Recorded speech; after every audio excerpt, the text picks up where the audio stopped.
rồi vừa có một tình huống nó hơi lỗi ở cái đường link Full HD thì anh kỹ thuật viên bên mình đã sửa và chúng ta đã có lại được một cái đường link Full HD ngon nghẻ rồi.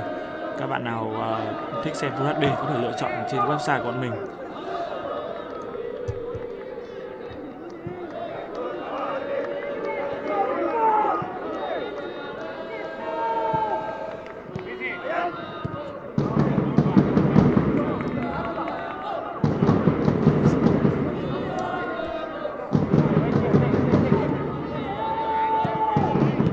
Đức Lương. Đây là Công Phượng.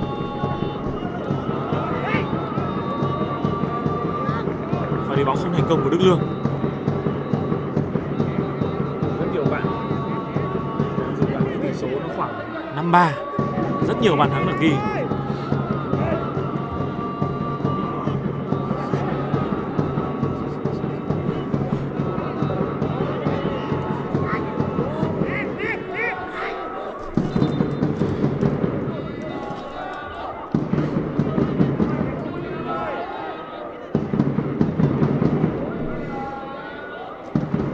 Ngoài trận đấu mà chúng ta đang được theo dõi thì vào lúc 18h30 sẽ là trận đấu của Than Quảng Ninh.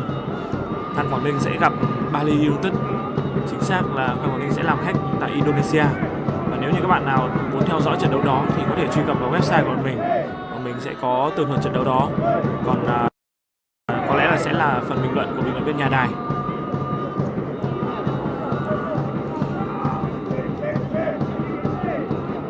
Cơ hội dành cho các thủ đội chủ nhà.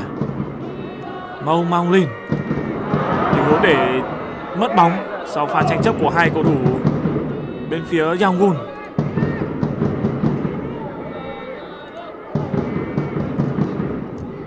Hay rồi, Xuân Nam. Cú dứt điểm. Cơ hội dành cho Công Phượng. Có vẻ như trọng tài đã bắt lỗi của Công Phượng.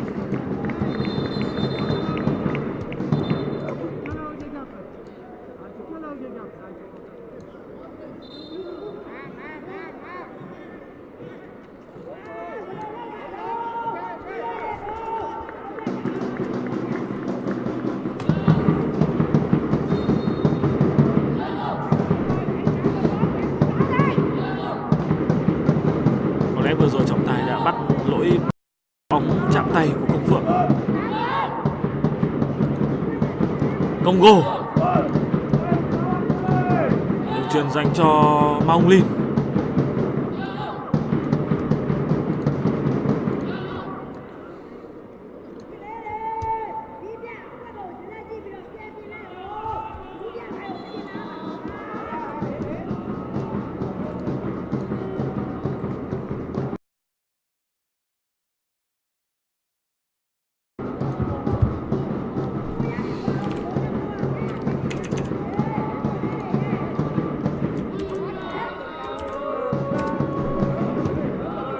Hoàng Thịnh.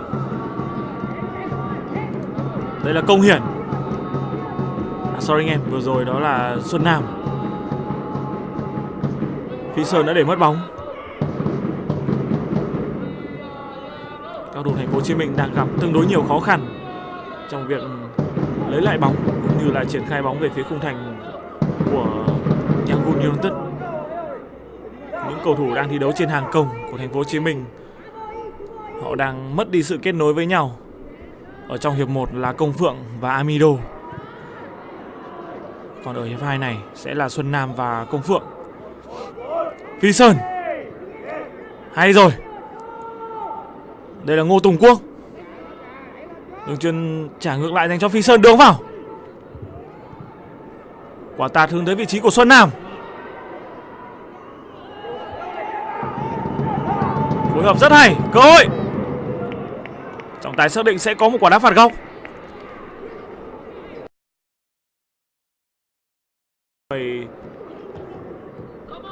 Có lẽ là chưa thể quen được với cái thời tiết này ngay được. Ở Thành phố Hồ Chí Minh cũng nóng, tuy nhiên nó sẽ không nóng bằng cái nóng ở Myanmar.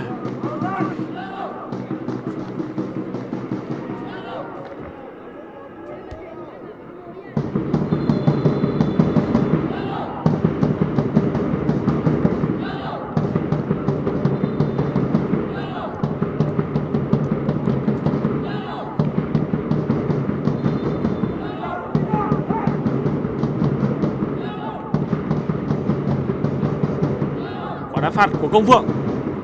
Gol! Cú đánh đầu vừa rồi là của Diakite. Ở trong thời gian thi đấu của hiệp 1 thì người thường xuyên thực hiện những quả đá phạt góc đó là Phi Sơn.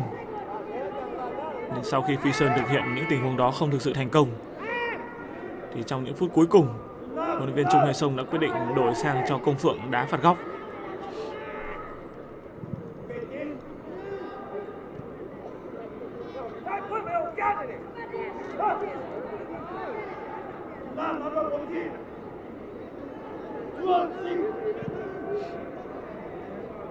Mở cánh rất thoáng dành cho Ma Hồng Lin.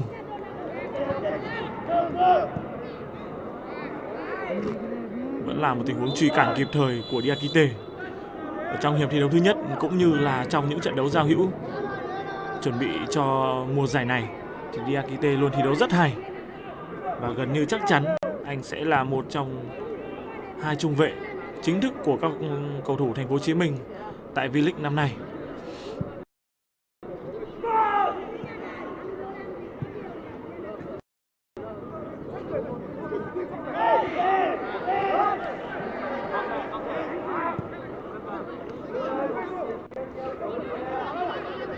Mùa giải năm nay Thành phố Hồ Chí Minh đang bổ sung cho mình được rất nhiều những tên tuổi.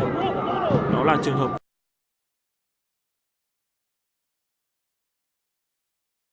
Công Phượng trở về từ Saint-Tropez, hay là trường hợp của Bùi Tiến Dũng đến từ Hà Nội. Cùng với đó là những cầu thủ như là Lê Đức Lương, như là Lê Văn Sơn, Võ Huy Toàn, Nguyễn Xuân Nam, đó là những nội binh. Còn về mặt ngoại binh, họ đã bổ sung Diakite ở vị trí trung vệ. Còn ở hàng công họ có Amido. Đều là những chân sút rất chất lượng.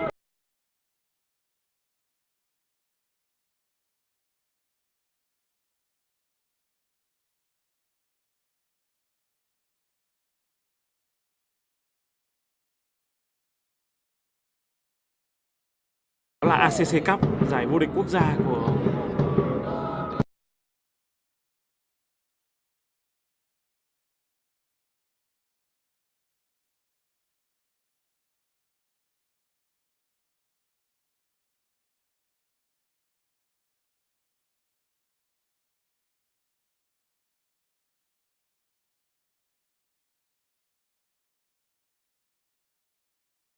đấy được gọi là cúp C1 của khu vực Đông Nam Á. Giải đấu mà chúng ta sẽ có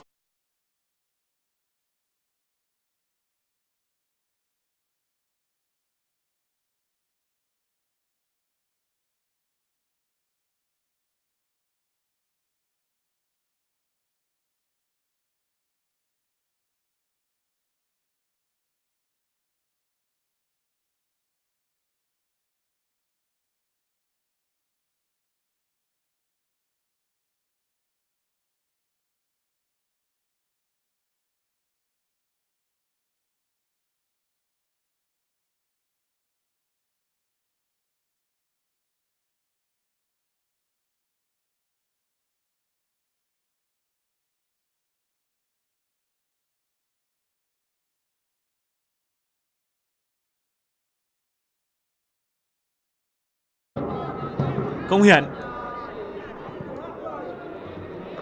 Quả đá phạt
cao thủ Thành phố Hồ Chí Minh cần có đa dạng hơn những tình huống đá phạt góc.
Vũng Tàu. Tuy nhiên thì Bà Rịa Vũng Tàu thì không thi đấu tại V-League, cũng hơi đáng tiếc.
Số bạn vừa bảo là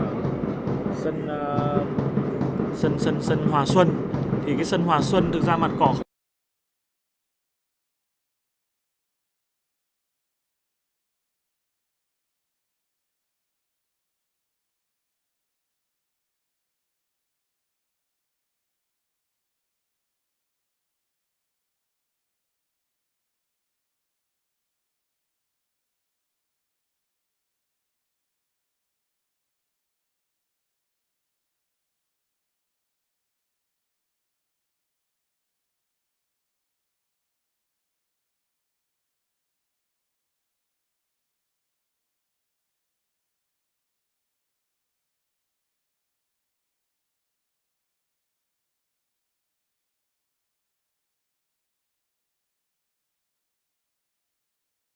Fibet.com, nhà cái hàng đầu khu vực.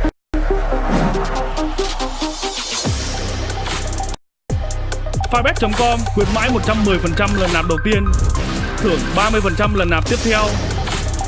Đặt cược thể thao, giao diện đẳng cấp. Hoàn trả vô tận 1.25%, tỷ lệ cao nhất thị trường. MoneyPay thanh toán online. Chỉ có tại Fibet.com. Truy cập ngay Fibet.com, nhà cái hàng đầu khu vực. Fibet.com.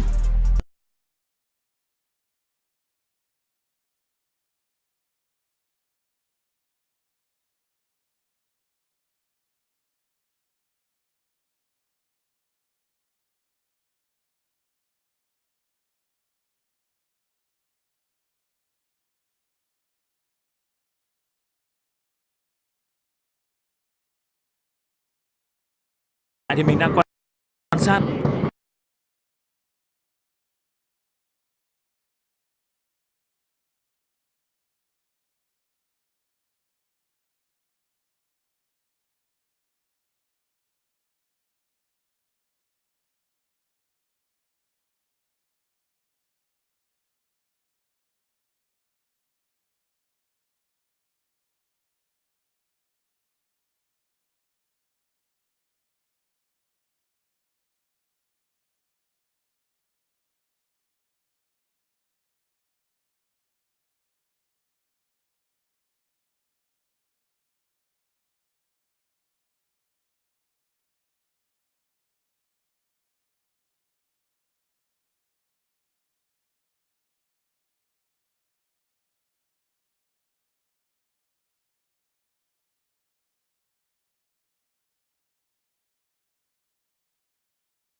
Và chắc chắn sẽ là một con hàng cực kỳ chất lượng nếu như đá ở V-League.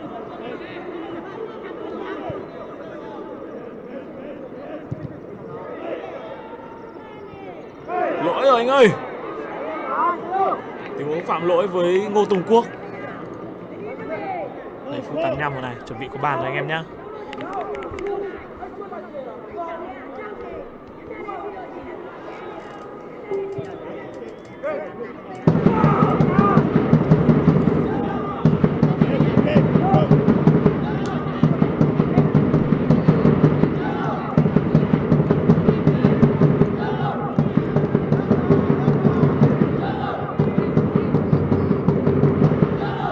Công Hiển.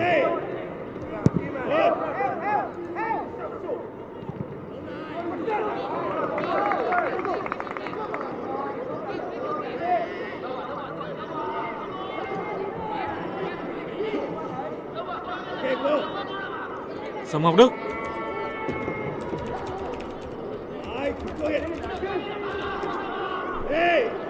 Pha đi bóng không thành công của Sầm Ngọc Đức.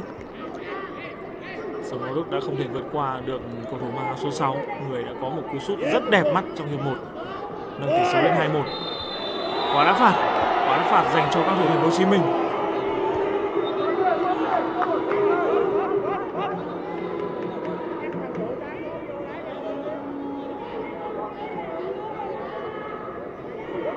Người sẽ thực hiện quả đá này là Phi Sơn. Vâng, rất hy vọng là Phi Sơn, Ronaldo của Thành phố Hồ Chí Minh có thể chuyền bóng dành cho Messi. Đó là Công Phượng ghi bàn. Không thì anh đá thẳng vào gôn cũng được. Phút 87 rồi. Đúng cái giờ phong thủy rồi.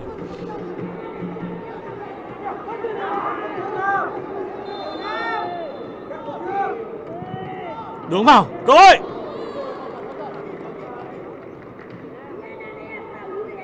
Sẽ có thêm một quả đá phạt góc dành cho các cầu thủ Thành phố Hồ Chí Minh.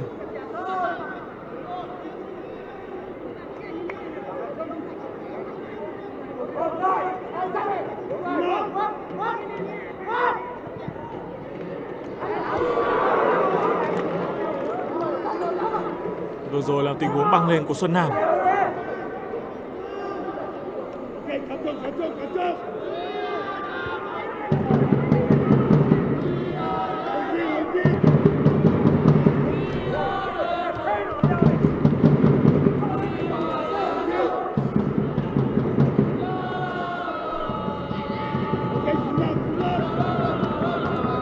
giờ các bạn dự đoán như thế nào về diễn biến của Quảng? Hơn 3 phút còn lại của trận đấu, biết là chúng ta có bàn hay không, mình vẫn nghĩ là Thành phố Hồ Chí Minh sẽ có bàn. Đó là một tình huống cố định. Rồi biết rằng ngày hôm nay kết quả 2 đều cũng là thành công với học trò của Trương Lê Sông trong một chuyến làm khách khó khăn tới Myanmar. Với đó là lực lượng của chúng ta bị thiếu hụt đi rất nhiều những trụ cột. Cơ hội dành cho các thủ đội chủ nhà. Bóng được dạt ra biên dành cho số 16, phối hợp với số 5 đường vào. Và ngăn cản kịp thời của Sông Ngọc Đức, cú sút. Tình huống dứt điểm cuối cùng là của số 6. Tuy nhiên lần này anh đã không có được một tình huống dứt điểm thực sự thuận lợi giống như trong hiệp 1. Số 6 có quả đấu của Ma Chi, cạnh tranh với quả đấu sút lơ của Đức Lương.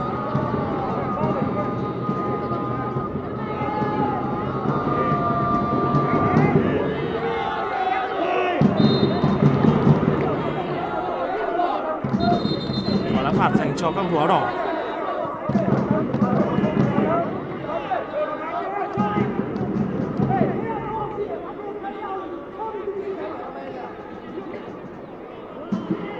Thành phố Hồ Chí Minh có 2 cầu thủ ngoại binh rất đáng chú ý, đó là Matias cùng với một người nữa mình không nhớ rõ tên. Tuy nhiên là hai ông này, một ông thì chấn thương, một ông thì lại không xin được visa. Nỗ lực của Phi Sơn, cơ hội Công Phượng. Cũng lóng ngóng của Công Phượng. Đang có một cầu thủ bên phía Myanmar bị đau. Giờ thì có thêm một người nữa của Việt Nam bị đau, đó là trường hợp của Hoàng Thịnh. Vừa rồi thì các cầu thủ Thành phố Hồ Chí Minh quyết định không dừng bóng và vẫn tổ chức tấn công.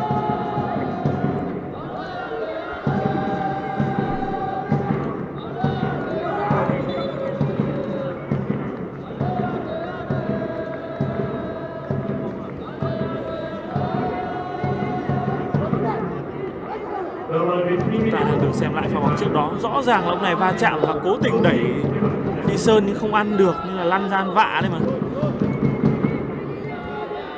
Hiệp 2 của trận đấu sẽ có 3 phút bù giờ, 3 phút cho những nỗ lực của chúng ta để có thể tìm kiếm về 3 điểm trọn vẹn. Để tôi tìm nhận tên ông này là cái gì? Cầu thủ mang áo số 5 đó là Than Win. Than Win là người vừa va chạm với Phi Sơn và phải nằm sân. Thân hình to hơn, tuy nhiên không thể ăn được Ronaldo của Việt Nam.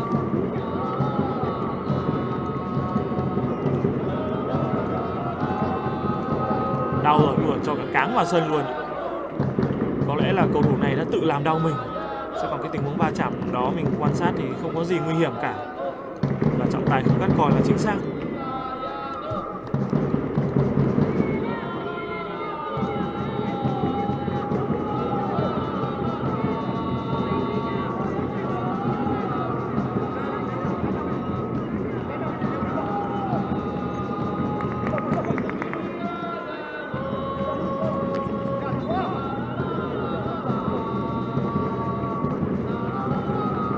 Phạt dành cho Thành phố Hồ Chí Minh, khoảng cách là hơi xa.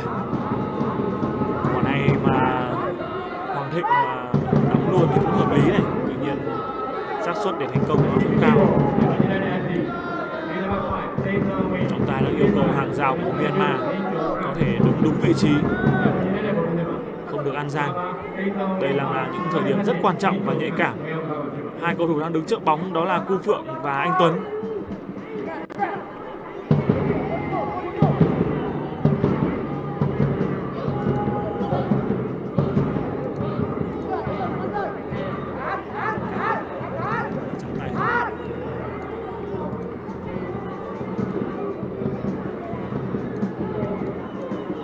Rồi thì các thủ đội bạn cũng đã có cho mình sự thay đổi người cuối cùng. Vừa rồi đau thật ra sân luôn.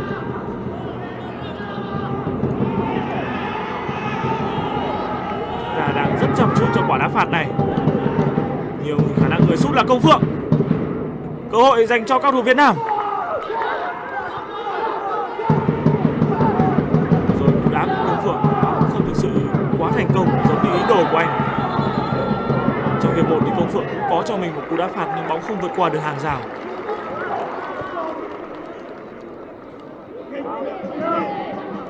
Ngay sau đó thì Công Phượng đã có một tình huống phạm lỗi với cầu thủ đội bạn. Đó là Mau Win.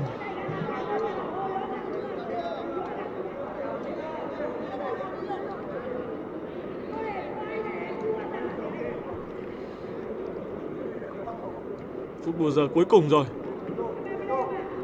Có lẽ trận đấu này sẽ khép lại với tỷ số hòa 2 đều. Anh em đừng quên là vào lúc 18h30 bọn mình còn có một trận đấu nữa, đó là Than Quảng Ninh làm khách trên sân của Bali United. Anh em có thể theo dõi trên website là 90p cũng như là bình luận.xyz anh em nhé. Trận đấu đó thì chắc là sẽ là bình luận viên nhà đài. Còn bọn mình xin phép sẽ nghỉ trận đấu đó. Giữa tuần này thì chúng ta có Coppa Italia. Và cuối tuần này sẽ là sự trở lại của những trận đấu rất đáng chú ý của giải Ngoại hạng Anh. Anh em hoàn toàn có thể theo dõi trên website của mình.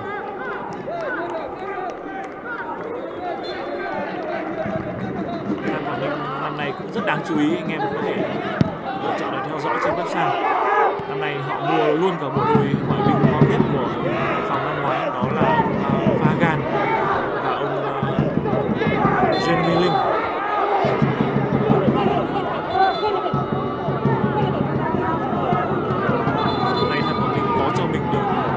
Vận động đã được tu sửa lại khang trang hơn, phục vụ được đông khán giả hơn. Chắc chắn họ sẽ hướng đến những mục tiêu cao hơn trong mùa giải năm nay. Bóng là Công Phượng.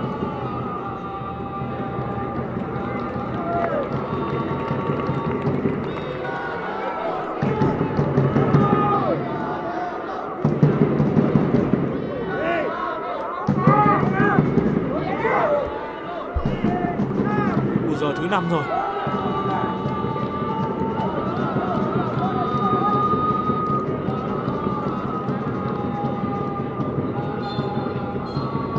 Vâng, và đúng lúc này trọng tài người Uzbekistan đã đổi còi kết thúc 90 phút trận đấu trong khuôn khổ lượt đấu đầu tiên bảng F của AFC Cup.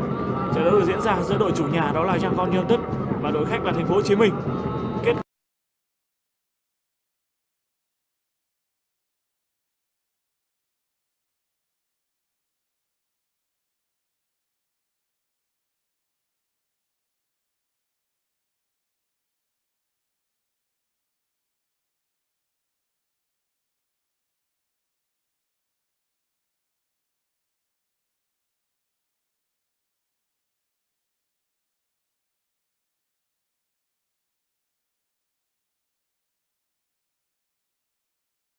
Firebet.com, nhà cái hàng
Catching bad guys. Oh, I forgot to tell you, I'm a secret superhero called the Rocketeer.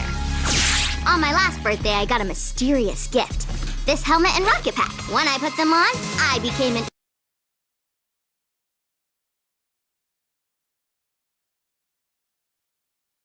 I'm the Rocketeer. 17th February. So ice cold, calculated, merciless. Statement of champions here for Bayern. Bayern simply too good.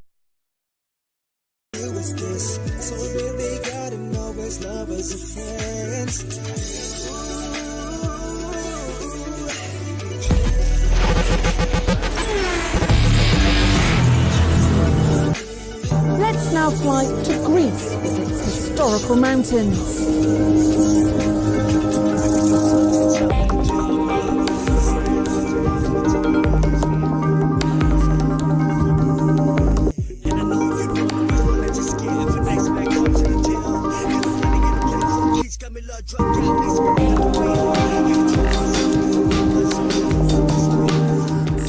Fabian Lench and his team have spent 2 months touring the 4 biggest Greek mountains from north to south, from east to west, and filming one of the greatest ski movies, the Yamas film.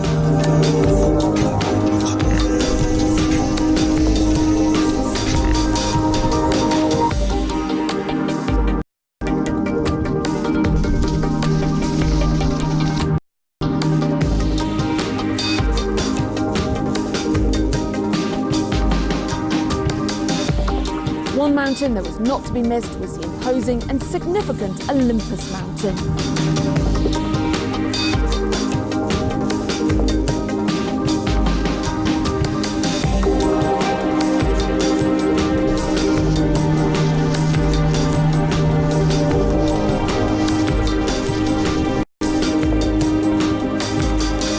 The first stop for the team was Mount Calavruta, the perfect mountain for freeride skiing, epic jumps and 360s with its powder and extreme backcountry skiing.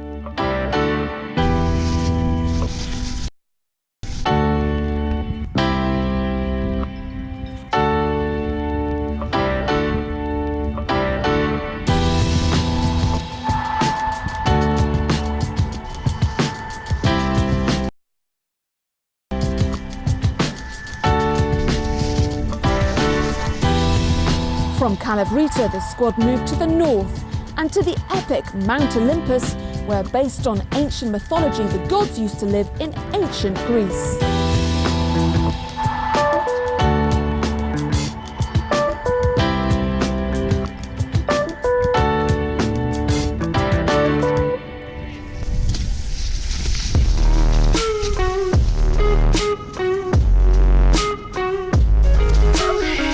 Took a couple of days to get up, stayed in a hut near the top, and then skied from Stefani Peak down the couloir there, which may have been the second descent. It's pretty exciting.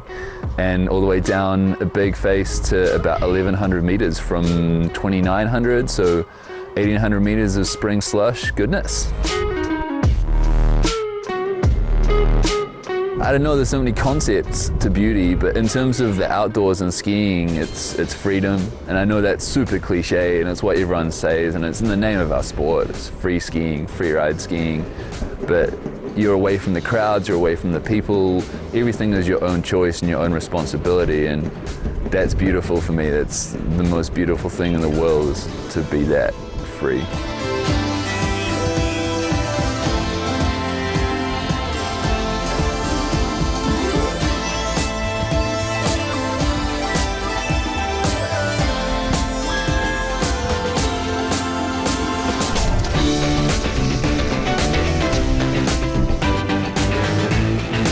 The spectacular views from the mountains inspired the team to push their limits and take on huge jumps and fast downhills. They carved their way through the pristine powder and made trails down unexplored faces. It was freeride heaven.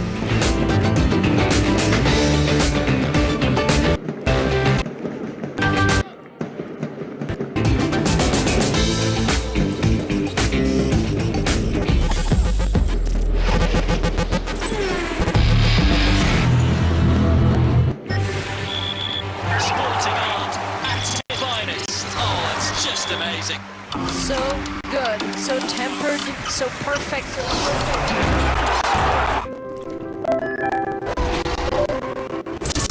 This is turning into quite a performance. Reminding the crowd it brings to me again.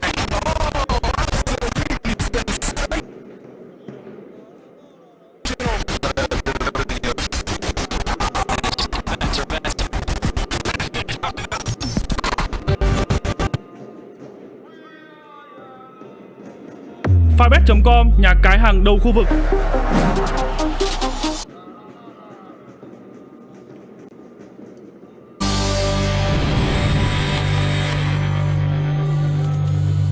Alo alo. Xin chào mừng tất cả quý vị và các bạn đến. There are a few players in Southeast Asia who quicken the pulse quite like Chanativ Songkris.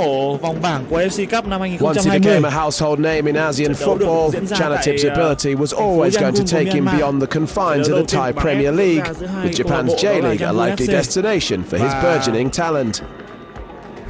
ผมตอนนั้นผมติดทีมชาติแล้วก็ได้เจอทีมชาติญี่ปุ่นนะ có nhiều bạn đang theo dõi มันเป็น trận đấu này không? Các bạn có thể chat trên anh chat ตอนนั้น19 ปีผมติดทีมชาติเจอทีมชาติญี่ปุ่น nhiều bạn đang đi làm có thể theo dõi được trận đấu này.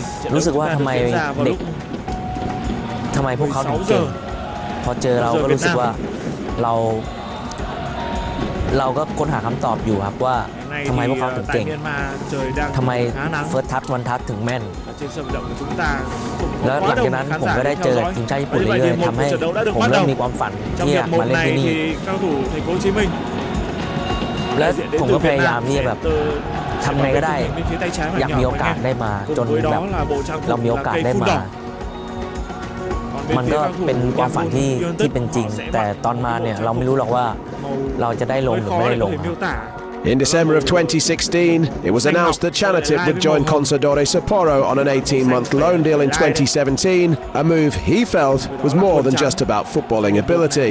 ก็บิสเนสครับก็ไม่ต้องสงสัยผมว่ามันเป็นสิ่งที่ใช่เลยแหละแต่ผมว่าเขาก็คุ้มกับดีลที่ได้ผมมาเพราะว่าเขาเหมือนเขาก็รู้ว่าคนไทยเขาก็แบบแฟนบอลก็ติดตามเราเยอะอะไรอย่างเงี้ยและคือเราก็ไม่ใช่ที่แบบเรามาแล้วเราเล่นไม่ได้อะไรเงี้ยคือเรามาเราก็พิสูจน์ให้เขาจนเขาก็ได้ทั้งแบบทางการตลาดด้วยได้คุณภาพ ของนักฟุตบอลด้วยคือผมว่าแล้วผมก็รู้สึกผมก็คุ้มในตัวผมที่ผมก็ได้อยู่ที่นี่ด้วยอะไรเงี้ย Upon arriving in Sapporo from Thailand's Muang Thong United in July of 2017, Chanatip realised that talent alone wouldn't see him cut it in one of Asia's top domestic leagues.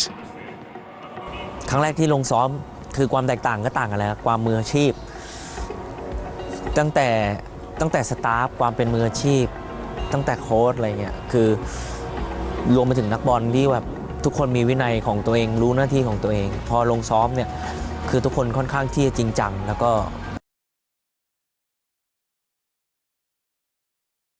เป็นมืออาชีพมาก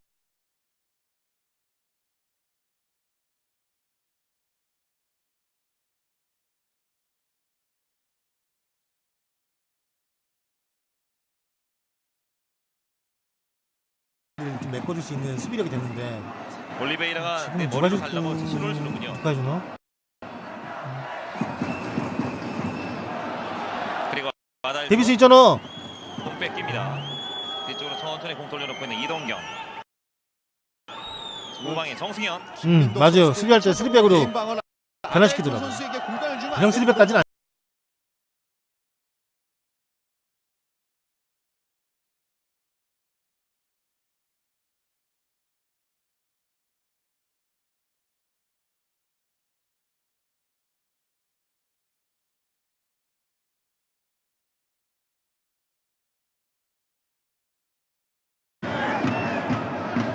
최후방에 와타나베.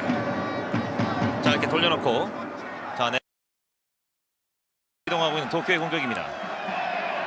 FC 도쿄도 지금 울산이 밸런스를 굉장히 지금 수비적으로 잘 유지하다 보니까 네. 공격 루트 찾는 데 있어서 좀 많이 어려움을 겪고 있습니다. 오른쪽 측면으로 길게 갈라놓고 이제 크로스가 올라가는군요. 반대쪽으로. 하지만 머리로 밀어내고 김인성이 가슴으로 잡아놓습니다. 자 돌면서 짧게 패스 연결되지 못했고 도쿄의 공격. 중앙에서 짧은 패스 2대1로 연결해놓고 그 장면 걸려 넘어지고 그대로 갑니다. 길게 처리하는 울산입니다.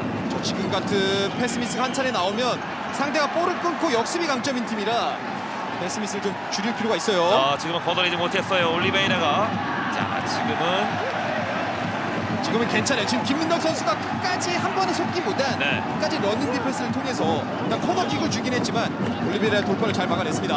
올리베이라 여기에서 이제 시저스로 김민덕을 접어놓고 밀고 들어가는데요. 사실 이렇게 마지막까지 끝까지 버텨줍니다. 1대1 상황에서는 공격수가 유리한 부분이 많이 생길 수가 있는데 네. 집중력 있게 잘 막아내줬네요. 왼쪽 측면의 코너킥. 다시 한번 레안드로가 킥 준비하고 있는 도쿄입니다. 신장이 좋은 비언 존슨도 수비 가세. 조수혁 선수보다 신장이 더 크잖아요. 앞서 비언 존슨밖에 안 보이네요. 수비 쪽에 힘을 더하고 있는 비언 존슨입니다. 레안드로 코너킥.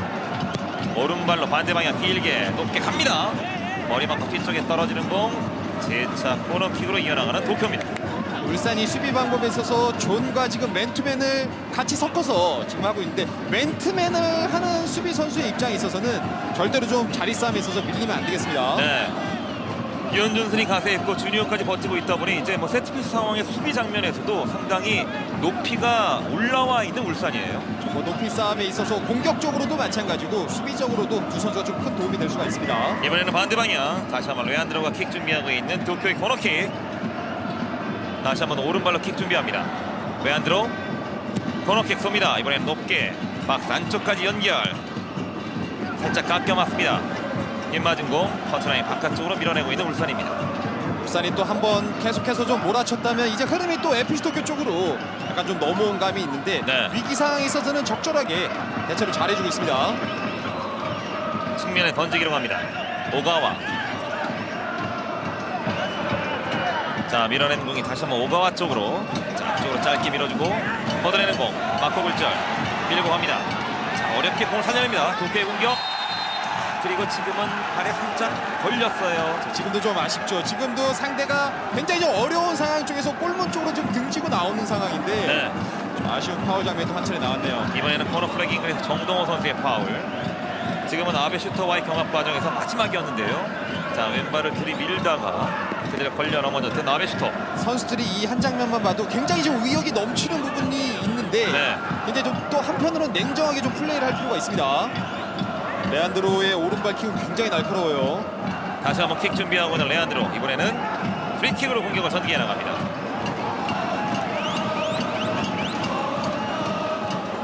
레안드로의 코너킥. 프리킥. 피스를 올렸고 갑니다. 오른발 이번엔 낮고 강하게 뒤쪽에 1패스. 하단까지 높게 떴어요. 다행입니다. 자, 지금은 뒤꿈치로 돌려놓는 공 아다일톤에게 연결이 됩니다. 지금도 순간적으로 빠져들어가는 아다일톤 선수를 놓쳤는데 네. 다행히 또 상대에게 실점을 허용하지 않았습니다. 지금은 이 모리시게 선수가 뒤꿈치 패스가 연결이 됐습니다. 그리고 헤더까지 마무리가 됐던 아다일톤의 공격. 순간적으로 1차적으로 지금 정동호 선수가 맨투맨을 하다가 설마 이 볼이 오겠냐고 일단 1차적으로 좀 마크를 못했는데 큰 위기 상황을 한 차례 넘겼습니다. 그만큼 이렇게 이 레안드로 선수의 오른발 킥은 날카로움이 살아있습니다. 왼쪽 측면에서 안쪽으로 가지고 들어오면서 오른발 슈팅도 좀 장점인 선수인데 이런 부분을 선수들이 충분히 전력 분석을 통해서 예측을 하고 있을 것 같아요. 현재까지 양팀 통틀어서 모두 7개 슈팅이 기록이 됐고 도쿄가 1개가 더 많습니다. 측면의 좁은 공간 앞쪽으로 밀어주고 일단 밀어내고 있는 도쿄입니다. 양팀 모두 거의 결정적인 찬스. 울산으로서는 비온 존스, 또 FC 도쿄에서는 아다일톤 선수가 좀 결정적인 찬스들을 한 차례 좀 놓쳤네요. 네. 오른발을 쭉 들이밀으면서 슈팅까지 연결. 크로스바를 때렸던 비온 존슨이었습니다. 지금도 좀 비온 존슨 선수가 스로인하는 상황에서 너무 가까워요 지금. 자, 데이비슨과 비온 존슨이 붙어있는 상황이었고요. 뒤쪽 공 돌려놓고 있는 울산입니다. 그리고 오른쪽으로 자 반대쪽에 공간이 열려있죠. 정동호 이어갔습니다. 중앙으로 갑니다. 정동호 그리고 빠르게 자 앞쪽으로 밀어주고 먼저 처리하고 있는 도쿄. 하지만 다시 한번 정동호가 공을 가져갑니다. 뒤쪽에 있는 신진호에게. 신진호는 반대쪽 데이비슨 일단 잡아놓고 중앙으로 꺾고 들어갑니다. 다시 신진호. 빠른 공격이 되지 않는다면 이렇게 그라운드를 넓게 쓰면서 천천히 좀 플레이를 만들어갈 필요도 괜찮아요. 네. 빠르게 비온 존슨이 뒤쪽으로 공 돌려놓고 있는 울산현대입니다. 최후방의 정승현. 확실히 상대 수비 라인의 조직이 좋네요. 굉장히 좀 백패스나 횡패스가 될 때마다 최대한 수비 라인, 골키퍼 라인과 멀어지게끔 좀 라인을 끌어올리고 있습니다. 그렇습니다. 자, 오늘 원드제 선수가 사실 뭐 수비형 미드필더로 예상이 됐습니다만 지금 최종 수비 라인을 지키고 있고요. 백스리 형태로 그 왼쪽에 데이비슨, 그 오른쪽에 김민덕, 정동호와 오늘 데이비슨 상당히 공격적이죠. 지금 정동호나 데이비스는 공격적인 부분을 맡고 있고 원두재나 지금 김민덕, 정승현 선수가 상대 3톱을 제어하기 위해서 3백 카드를 들고 나왔는데 적절하게 이 세 선수 브라질 3인방을 잘 마크해주고 있습니다. 사실상 원두재 선수가 지금 최종 수비 라인을 책임지고 있고 그 오른쪽에는 김민덕, 그 왼쪽에 정승현이 버티고 있는 울산현대입니다. 도쿄의 공격은 자 왼쪽 진영 뒤쪽 돌려놓고 모래시계 천천히 끌고 나오면서 주고받습니다. 울산이 지난 시즌 거의 뭐 3백으로 경기 운영을 펼쳤던 팀이 아닌데 상대도 좀 많이 어려움을 겪는 것 같아요. 네. 가슴으로 잡아놓고 정동호 전방으로 길게 이현존센 놓쳤습니다. 그리고 다카기 수비에서 볼을 끊어낸 이후에 이게 지금 비온 존슨이나 주니어에게 연결이 돼야 미드필드가 올라올 수 있는 시간을 벌어줄 수가 있는데 지금 볼팁에는 빈도수가 전반에 좀 많이 안 나타나고 있습니다. 이번에는 왼쪽에서 라인 따라 밀고 들어갑니다. 데이비스의 마지막 터치가 이미 터치라인 바깥쪽에 떨어지는군요. 공격권 내줍니다.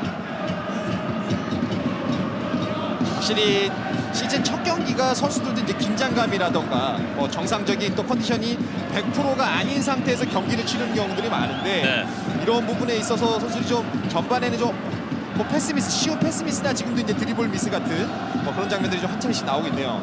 오늘 울산은 전반전에 2개의 코너킥을 기록하고 있습니다.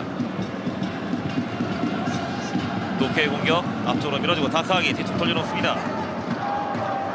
다시 한번 다카기. 자 일단 빠르게 건너오지 못하게끔 자 1차선에서 강하게 눌러주고 있는 울산의 수비. 전방으로 길게 때려놓고 머리 맞고 뒤쪽에 떨어지는 공 데이비슨이 붙어줍니다. 데이비슨 하지만 살짝 공을 자 튕기면서 올라갔고요. 지금도 순간적으로 데이비슨 선수가 모로야 선수를 놓쳤는데 일단 그래도 지금 조빌렛에는 VR이 없습니다. 무라야 세이 선수가 재치 있게 일단 공을 올려놓고 밀고 들어갔는데 살짝 걸려 넘어졌습니다만 접촉은 없었던 것으로 보입니다. 1대1 싸움에 있어서는 데이비스 선수도 좀 생각할 필요가 있어요. 네, 뒷공간. 자, 1대1 그대로 오른발 슈팅 맞고 글절! 다행이네요.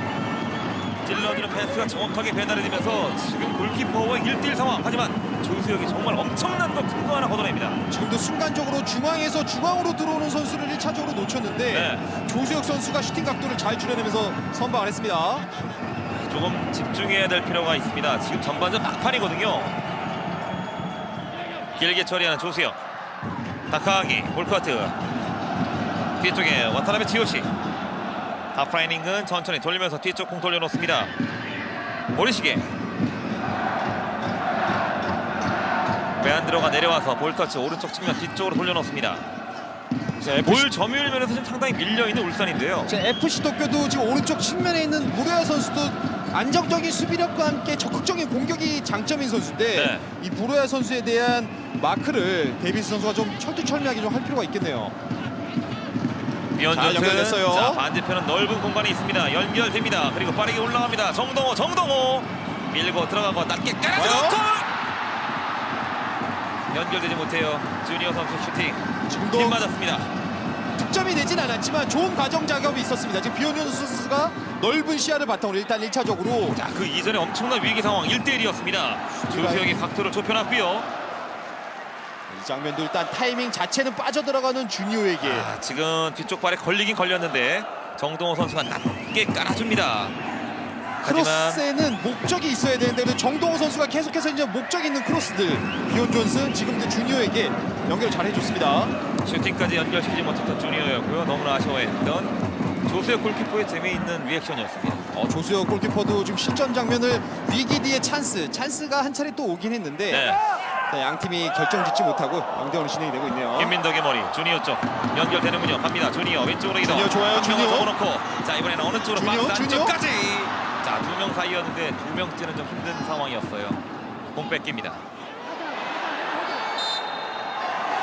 뒤늦게 소급 적용 피스리 올립니다. 정승현 선수도 상대에게 이 스트라이커에게 볼이 들어왔을 때 미드필드 연결되면 상대가 역습의 강점을 가진 팀이니까 네. 1차적으로 경고 없이 위험정 아닌 곳에서 잘 끊어냈습니다. 아나일톤 선수가 이제 공을 잡는 과정에서 뒤쪽에 파울이 있었던 이동경입니다. 지금 최전방 3톱을 구성하고 있는 아다일톤, 올리베이라, 레안드로 선수도 자꾸 이제 플레이가 마음에 들지 않으니까 포지션 변경을 통해서 경기를 좀 만들어 나가려고 하는데 적절하게 울산에서 수비를 잘 해주고 있습니다.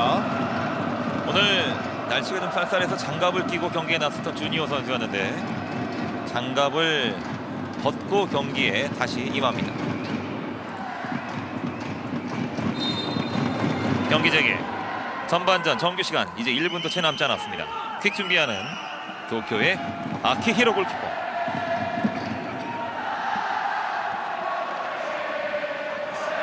아키히로 전방으로 길게 쏩니다. 김민덕의 머리. 비언존슨. 하지만 최후방에 모리시게 높게 띄워놓습니다. 그리고 머리로 정승현. 주니어. 신진호가 오른쪽. 패스 굴절. 주니어가 공 가져갑니다. 여기에서 접는 과정 걸려 넘어지는데 휘슬 울리지 않고 외안드로가 짧게 다카하기.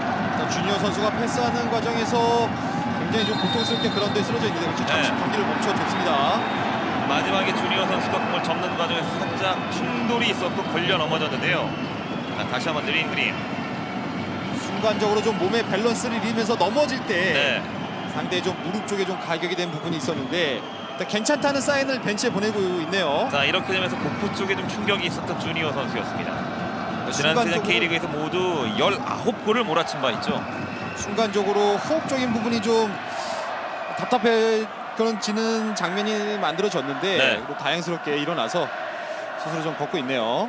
전반전에 추가 시간 1분 주어졌고 양팀은 아직까지 0대0으로 팽팽히 맞서고 있습니다.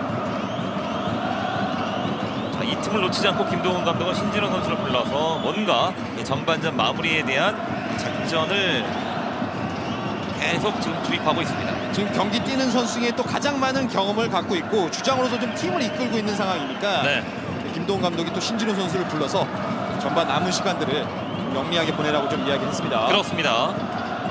자, 이렇게 어느덧 전반전 추가 시간도 모두 흘렀네요. FC 도쿄 마지막 공격이 예상이 됩니다. 다카하기 주니어 경기 투입. 천천히 왼쪽으로 이동하고 있는 도쿄. 방향을 틀었습니다. 앞쪽으로 밀어주고 뒤쪽에 흘려놓는 공. 그리고 동시에 주심이 있을 전반전 45분 경기 이렇게 마무리. FC 조별리그 1차전 울산현대와 FC 도쿄와의 전반전은 득점 없이 0대0으로 맞선 가운데 마무리됩니다. 경기 초반에는 FC 도쿄가 좀 밀어붙였다면 중반 이후에는 울산이 다시 이제 후반 막판에는 FC 도쿄가 밀어붙였는데 팽팽한 싸움 끝에 전반전은 0대0으로 마무리가 됐습니다. 2020 AFC 챔피언스 리그 F조 조별리그 1차전 경기입니다. 울산현대와 FC 도쿄와의 전반전 마무리가 됐고요. 저희는 잠시 뒤 후반전 경기 중계 이어가도록 하겠습니다. 여기는 문수 축구 경기장입니다.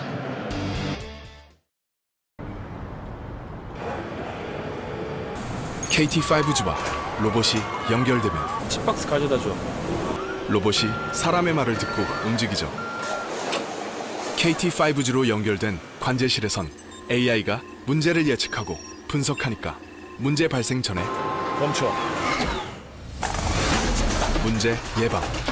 대한민국의 산업을 더 놀랍게, 더 스마트하게.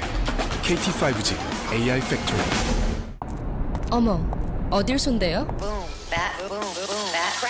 손 안 대도 손쉬운 RPG 게임의 시작. 진짜 RPG의 맛이 궁금해? AFK 아레나 사전 예약 중. 컨트롤되지 않는 비거리는 아무 의미가 없다. 비거리 아이언의 새로운 시그니처 JPX S10. 비거리에 방향성과 정확성을 더하다. JPX S10.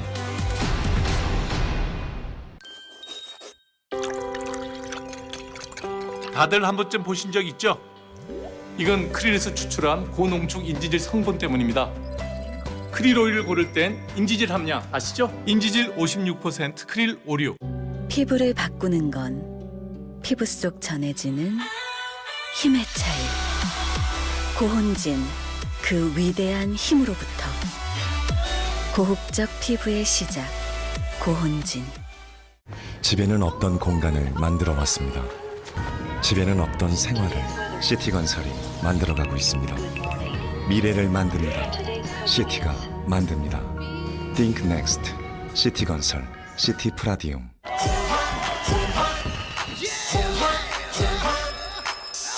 인생 첫 술과 완벽 보완. 컨디션 환. 확 깬다. 컨디션 확. 피곤한 팬더상. 저렴한 거 없나? 까칠한 고양이상. 뭐가 이렇게 복잡하냐? 목 빠진 기린상. 도대체 언제 와? 이런 분들 모두 마음 편해지시라고 현대해상 드립니다. 다이렉트로 드립니다. 현대해상 다이렉트 자동차 보험. 또래보다 키가 작다면 기성장의 나이클타임. 키가 크고 싶다면 기성장의 나이클타임. 기성장 고민이 되면 기성장의 나이클타임. 키 아이클타임으로 키워주세요. 두드림. 모양을 과감하게 바꿨습니다. 스피드와 관용성, 비거리를 얻었죠. 어때요? 심쿵해요. 이게 바로 드라이버인 모양이다. 심 드라이버. 당신이 오늘도 편하다는 것, 편하다는 것, 편하다는 것, 편하다는 것. 오늘도 스케쳐스를 신었다는 것. 편안함으로 한 걸음 더. 스케쳐스.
네, 여기는 다시 울산 문수 축구 경기장입니다. 2020 AFC 챔피언스 리그 F조 조별리그 1차전 경기 진행이 되고 있는데요. 울산현대와 FC 도쿄와의 전반전 0대0으로 마무리가 되었습니다. 볼 점유율에서 다소 뒤져 있었던 울산현대, 하지만 비온 존슨의 강력한 오른발 한 방이 있었는데 크로스바에 울고 말았습니다. 강력한 데뷔골 찬스를 좀 아쉽게 놓친 부분이 울산은 전반전에 좀 가장 좋은 찬스였는데 좀 아쉽게 됐네요. 자, 반면에 FC 도쿄의 공격은 이 오른쪽 측면 수비수인 무로야 선수의 공격이 상당히 날카로웠어요. 이 선수가 안정적인 수비도 하지만 때로는 공격 가담을 적극적으로 하면서 지난 플레이오프에서도 득점을 만들어냈던 선수인데 네. 이 선수에 대한 마크는 일단 데이비슨 선수가 1차적으로 좀 잘 해낼 필요가 있어요. 자, 대등한 경기, 하지만 볼 점유율에서는 다소 밀렸던 울산현대의 전반전 45분 경기였습니다. 기록으로 전반전 돌아봅니다.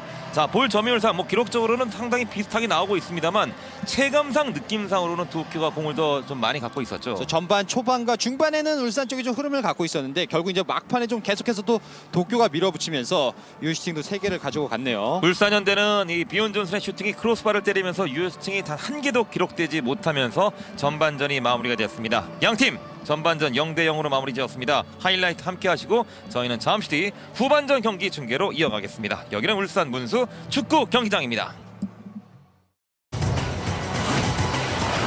측면으로 패스 연결, 짧게 돌려놓고 오른쪽 측면 밀고 들어갑니다.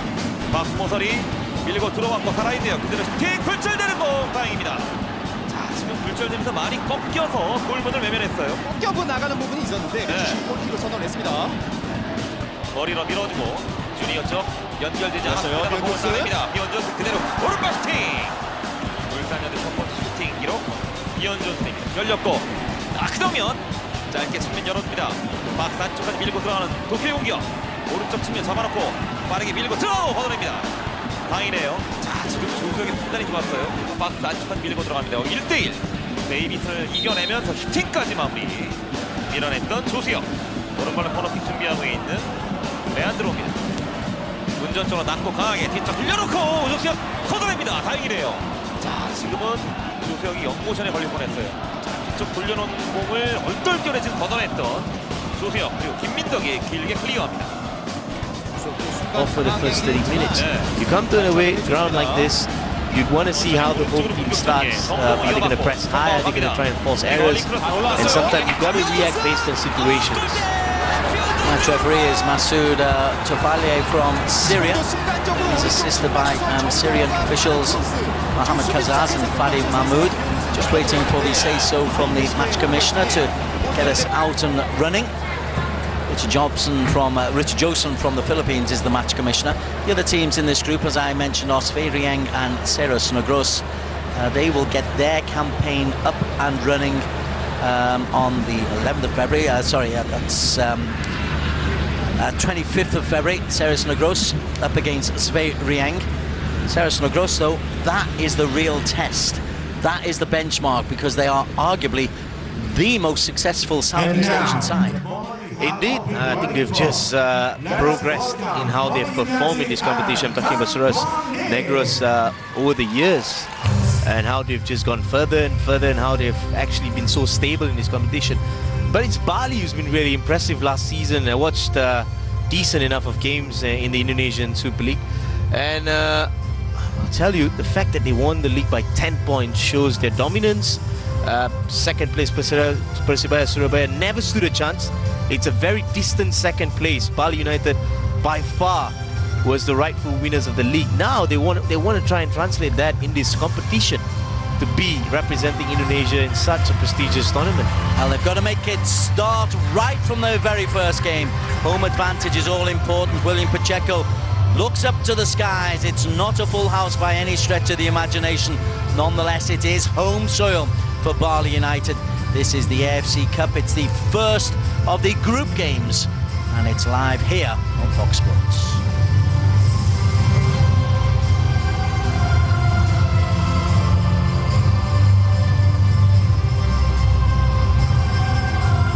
Familiar strains of the AFC anthem as the players just get the photo opportunities.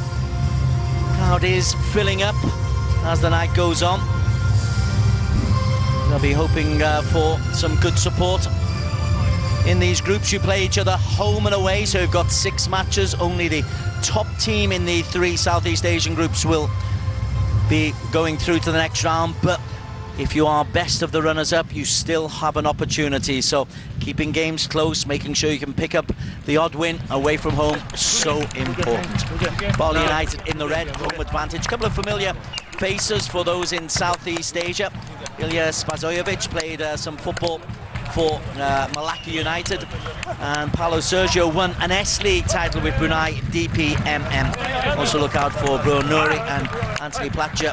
They are two Dutch-born players. This is the Bali United side. There'll be a debuting goal for Nadeo Aga Winato.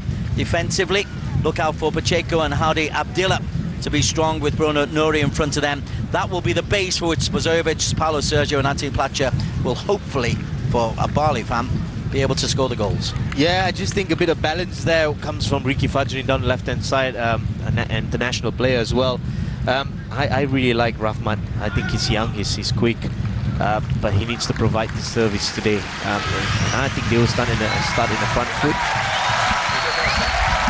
Tran Lin is the goalkeeper, is the captain goalkeeper for Quảng Ninh. As I mentioned, match referee Masoud Tafalier is from authoritative, just something personal.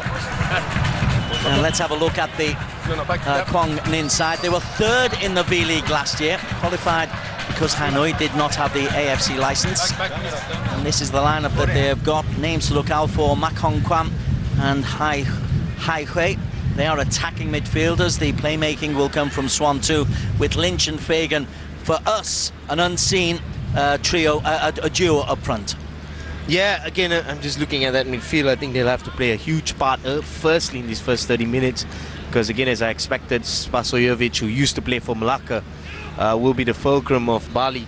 And I just think that midfield will need to perhaps decide that they're probably going to drop a bit lower in these first 30 minutes, because we know how Bali will start and try and get an early goal. Respective coaches. Eko Perdianto is the designated head coach for Bali United. On the other side, Phan Tan Hung, who's in his 4th season in charge of Quảng Ninh, which is quite unusual in Vietnamese football. They tend to rotate the coaches pretty rapidly. But he's had 4 years, and who can say that he's not had a fair amount of success in that side. Walk on rings around the stands, which is an interesting version. And we are just about to get underway. First of the group matches. Bali United will be looking to get off to the perfect start. They've already seen off Home United 5-3 once this season, before they lost to Melbourne Victory 5-0 in the AFC Champions League qualifier. This now, though, is back to their level. And we are underway. It will be Quảng Ninh from the far north of Vietnam who get us underway, launched forward immediately by Tan Hao. A bit of quick movement as the first shot comes in. It's not too far away from Lynch. Yeah, it's a decent idea, because he had enough time to try and wrap his foot, just to try and find that far corner. Wayward, but strikers who make decisions early always try and trouble goalkeepers. 2 Jamaican strikers, long way from home, but they're making a big impact in Vietnam. It's played down the line by Andika Wijaya. And the captain goalkeeper Tran Lin out to the extremities of his penalty area. BAU, Bali United.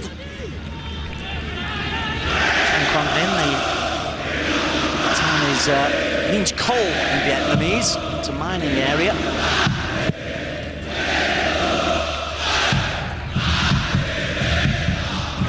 Lynch has done well. Centre back is Tan Hao. Littered with international pedigree players are Quảng Ninh, although there's very few who've really gone on to win a big number of caps. There's Van Qua. Free to go back to Tan Lin.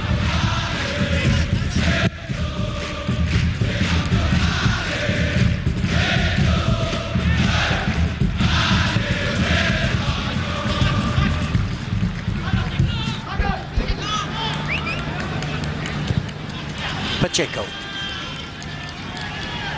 Alongside his centre-back partner, Hadi Abdillah.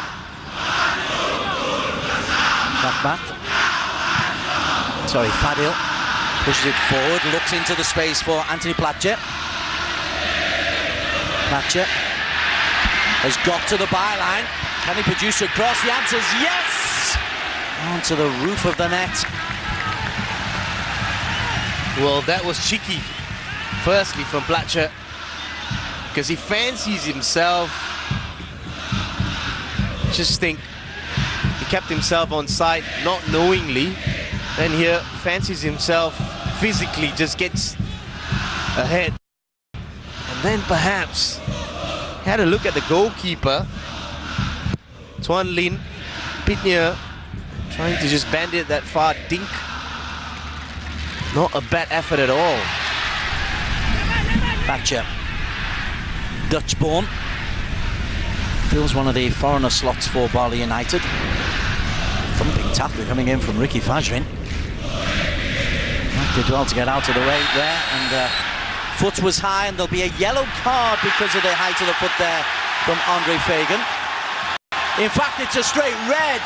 3 minutes in, Andre Fagan, the foot was raised, he's caught the player, and the referee has decided that Fagan deserves a straight red. He is on his knees pleading, making the apologies, but Stanley Bernard, Samuel. Well, I'm as surprised as your commentary does.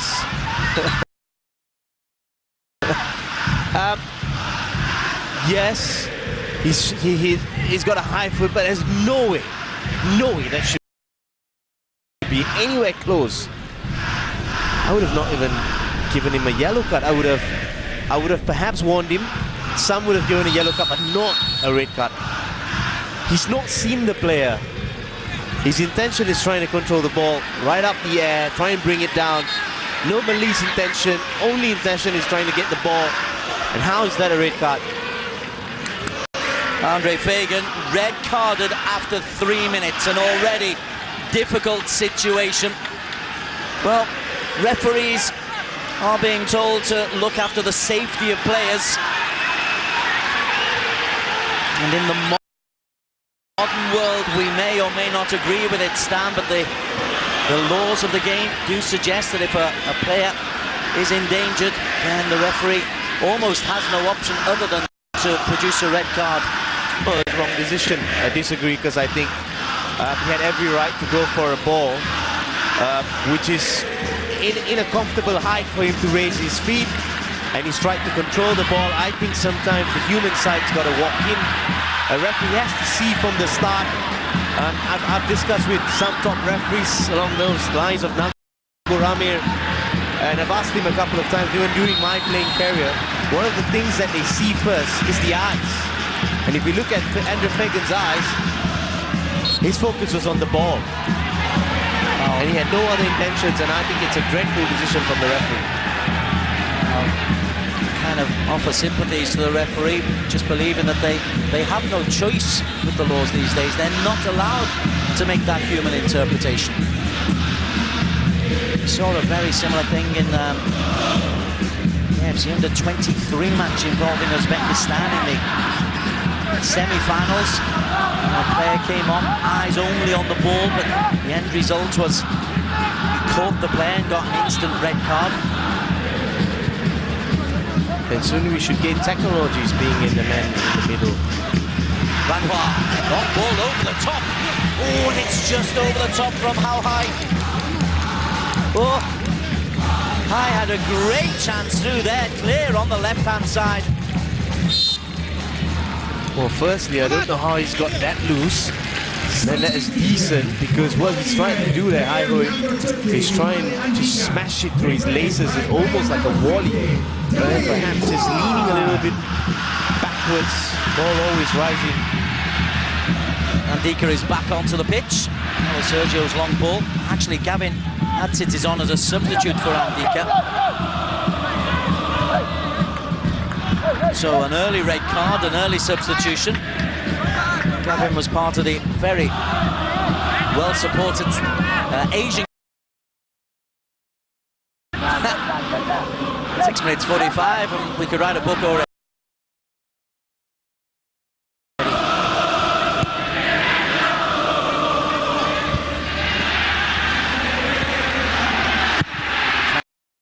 Castro goes back to his goalkeeper. Just pushes it long. It's an immediate change by Quảng Ninh. They've gone to a 4-4-1. Lynch leading the line. Everybody else back.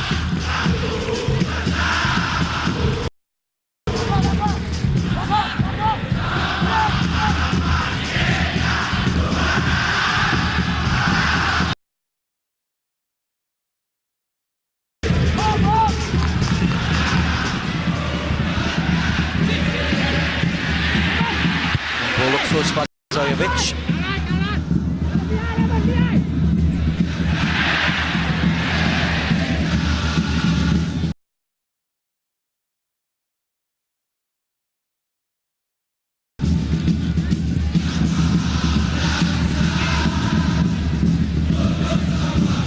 Hui looks out wide for Lynch. Lynch has got back through the middle. Little step over from Lynch, has done well. Hui. Lynch beaten to it. Still come in from Swan Hung. Might get to the byline, it's belted clear. Hardy Abdillah. Well, the 10 men on sitting backs now. They're trying to get bodies forward and create.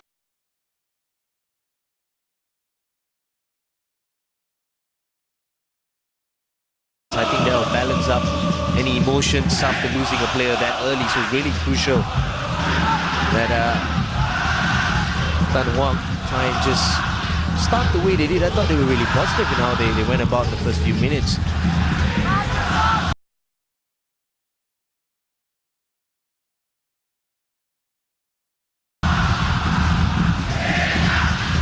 Swan Hung. Swan 2's made a great run down the right-hand side. Here is Swan 2. That will be a corner conceded.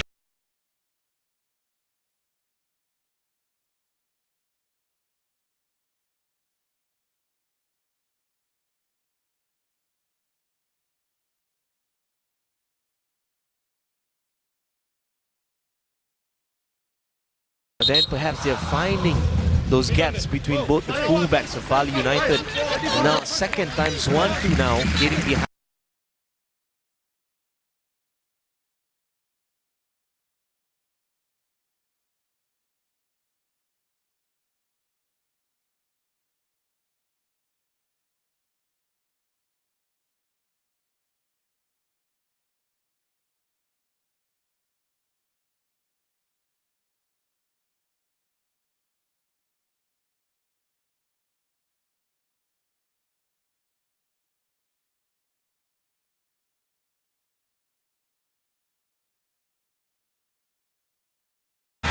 Renata clutching the ball right on the goal line. Yeah, I just think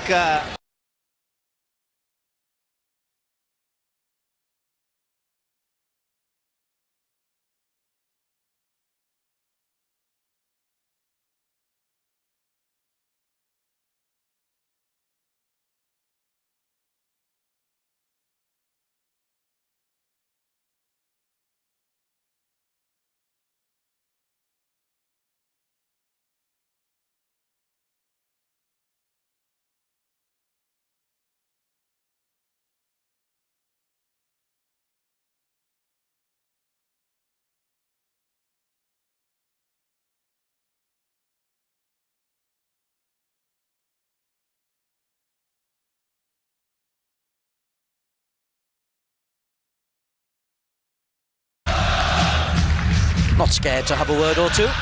Ilya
midfielder is Nouri.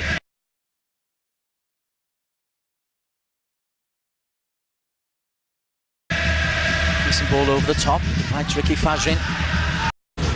Bosnian centre-back, who's been a mainstay of some of the success of Quảng Ninh.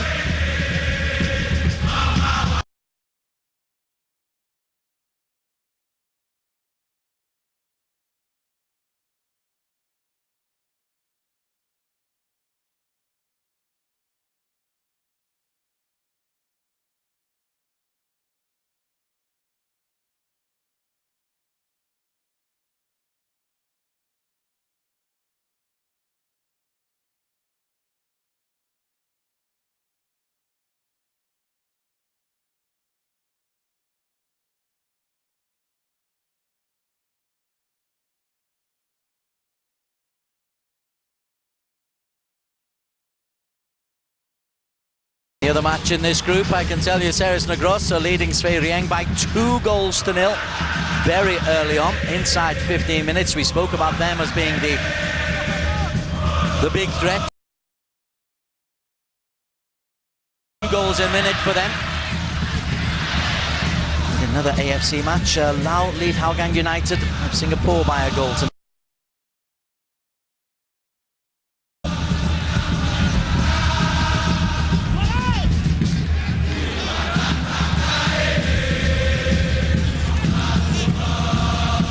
Tanhao.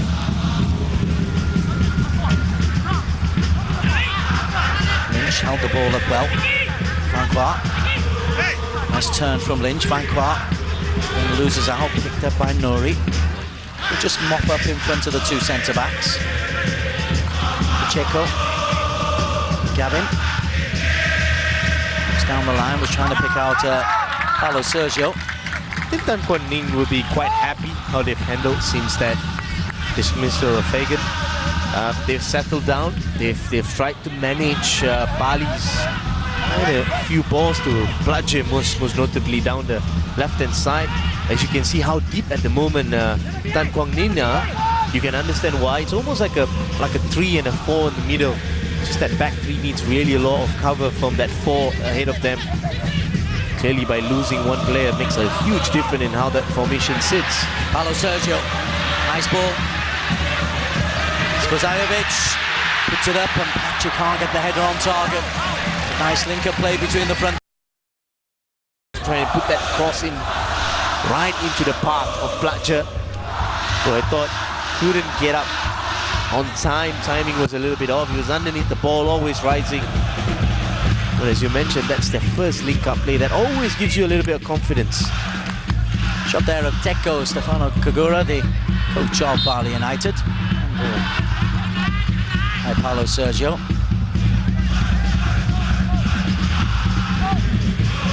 He wasn't the man interviewed beforehand, and he wasn't the man given the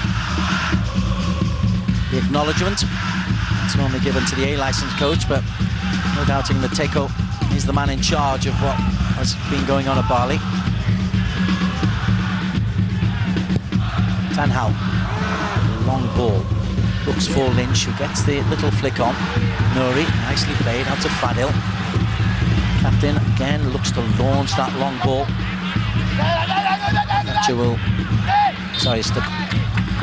Spazajevic will chase. It's not the kind of ball he wants to be working on, Spazajevic.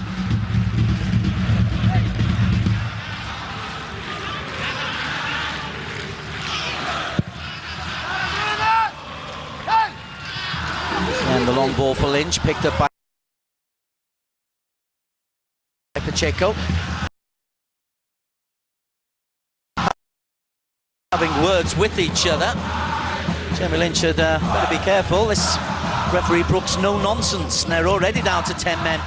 Quảng Ninh. Lynch, little tug back, free kick. Yeah, I think you make a really good point there, Des. I think when a referee makes such a decision, then now firstly he's got to be consistent, and he's running through his mind any kind of similar of kind of offense. That's the first thing he's going to go through his mind. Do I give him a red card? Because I've actually done that in the first 5 minutes.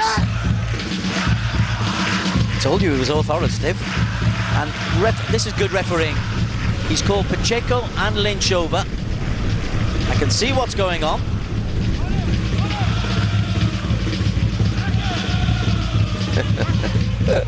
It's not for this challenge. If it was for just a little bit of nonsense that was going on beforehand, where they squared up chest to chest against each other. There we go once again. Well, having watched William Pacheco a whole season, I'll tell you that won't be the last tonight. Swan 2 prepares to take this free kick. The referee will need eyes in the back of his head and the assistance of his assistants.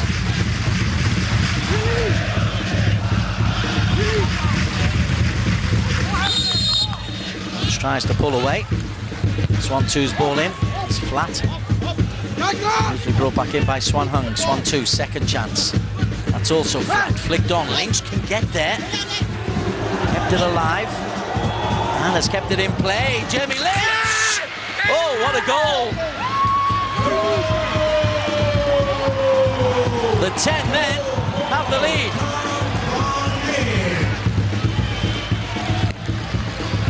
Well, without a doubt, the signs were there. In the first few minutes, as soon as he had a little bit of space, what he tried to do is try and just bend it to the far corner. Strikers who make up their mind early always give goalkeepers a tough time. And this doesn't seem just being so single-minded. He's seen Bludger chasing him, but he's seen a half-hearted Bludger chasing him. And good strikers always smell those little bits of defensive lapses, and he squeezed it at near post.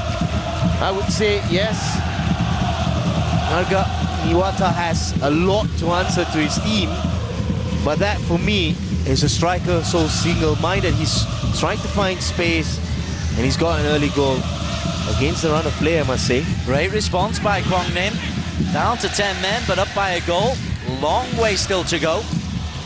Gavin, 3 ahead of him in the penalty area. Good clearance by Tan Hao. Ricky Fajrin. Fadil. Paulo Sergio, lovely little spin and turn. Platcher, onside, Platcher. Couldn't get the shot away. It's into the midriff of the defender Tan Hao, who's gone down. Bali not going to put this ball out no matter what the Vietnamese say, and they have no reason to. Oh, this really frustrates me, this stamp. I don't think the referee called this. Yeah, Spasojevic called it.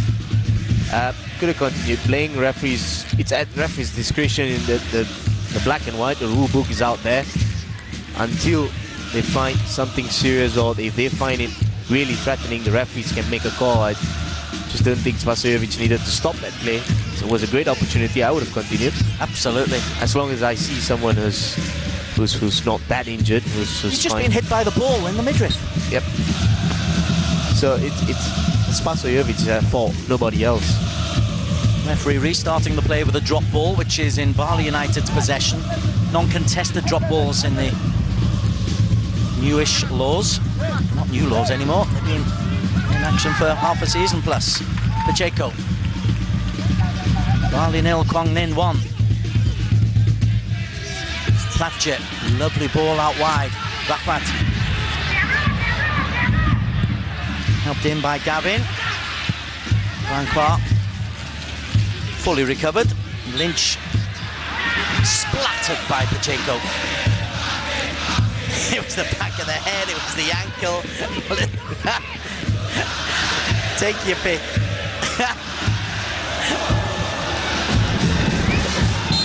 Well, again, having watched him a whole season, that won't be the last of it again. Well, you've got to deal with Pacheco well, in the sense of managing him, getting on his, because he does play with a lot of words, he does play a lot of emotions. It's not a difficult, it's not an easy defender to deal with, in the sense of how he gets on your nerves at times.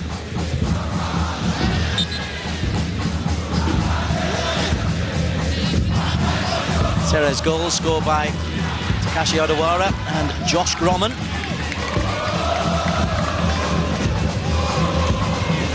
They lead 2-0. They're the other two teams in this group.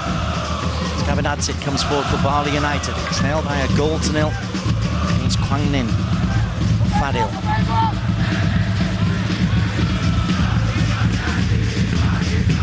Pacheco.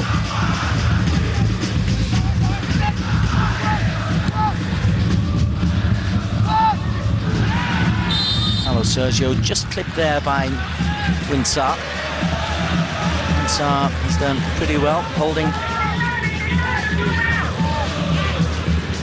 midfielder.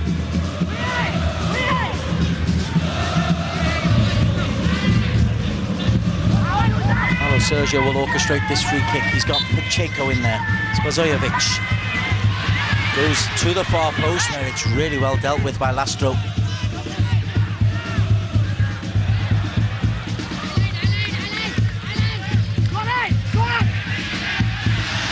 Be the last big work for the central defender. It's Pacheco. Gavin once again. Ramat. Hello, Sergio outside of him. Looks for the little 1-2. Nice idea, not brilliant execution. Tanhao forward. Lynch and Pacheco once again. Mack loses out. It's an awkward one for the goalkeeper, who has a little thing. Can he pick it up?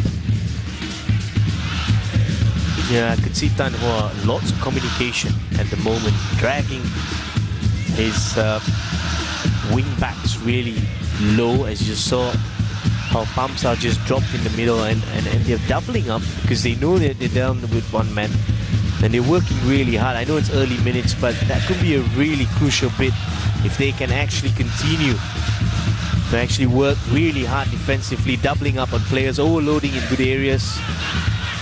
Hello, Sergio. Just found that little bit of space on the edge of the penalty area. Certainly capable of hitting the target from there. Yeah, I like the spot he picked up. He's just gone behind both the holding players. He made his mind up really early. First touch forward, good first touch. Never caught hold of the ball really well. Technique was a bit off. Body positioning was a bit off, but position he picked up was really good.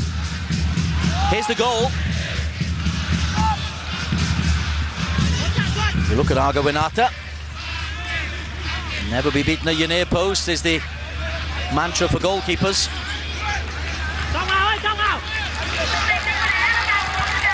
Gavin Adsit. Rahmat. Nuri. Pacheco. No space to move because that's good hassling by Aihui.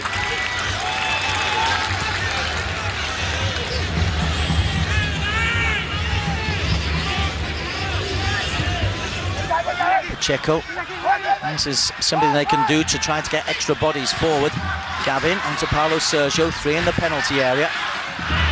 Paulo Sergio can't put the cross in, but Gavin Adsit might be able to. It's a low cross that's easily dealt with by Tanhao. Comes straight back though from Hadi Abdillah. Fadil. Places the ball in. Tanhao once again is the defender who gets there, and Lynch again is the striker who's done really well, buys the foul. Yeah, just like how he wants to get hold of the ball, wants to hold the ball as long as possible, knowing that his team is down by a man, having really important seconds for them to breathe.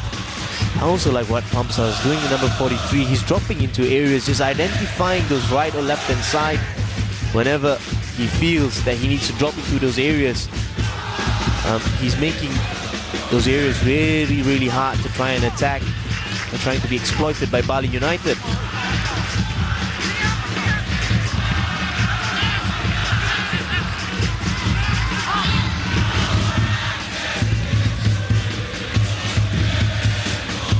Paulo Sergio was closing down the goalkeeper. That's a hurried clearance. His distribution from the back from Tuan Lin hasn't been the best.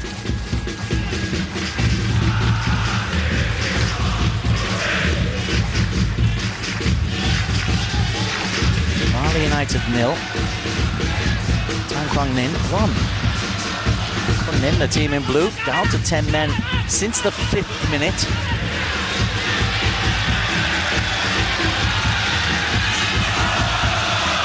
Nouri.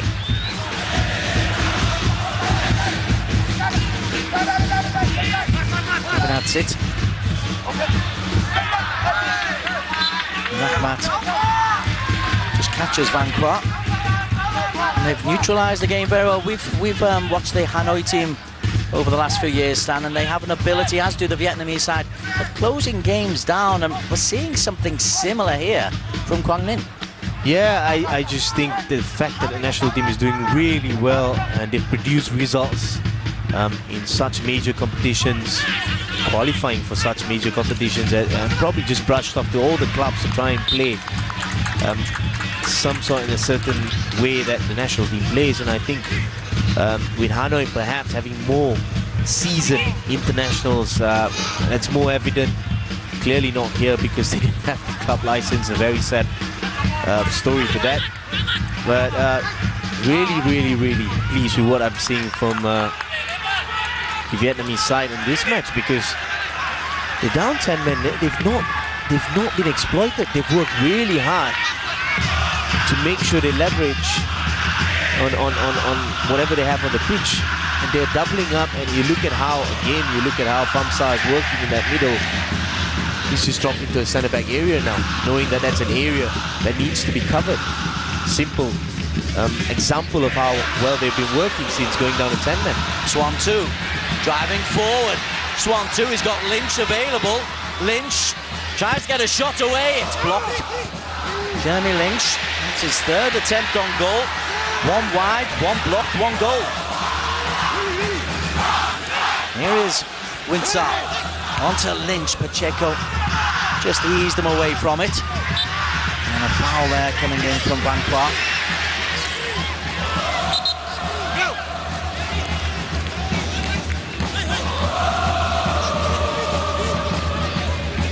Well, Rahmat's been really quiet, I must say. Spasojevic working hard down the lines, just on the shoulders of both the centre-backs, trying to find space. But Rahmat, half an hour gone, just got maybe to raise a little bit of his performance. Spasojevic was just trying to lay that into Platje. Gavin Adsit is there first. Somehow, second time gets it away from danger. Rahmat and Spasojevic offering himself. Here by Van Kwart. Lynch and Pacheco. Again. Neat and tidy from Nouri. Easy for Lastro. Mack. Swan 2. It wasn't the worst ball. It came off Pacheco. There's another header from Tan Hao. A free kick that time goes against the hard-working Winsar.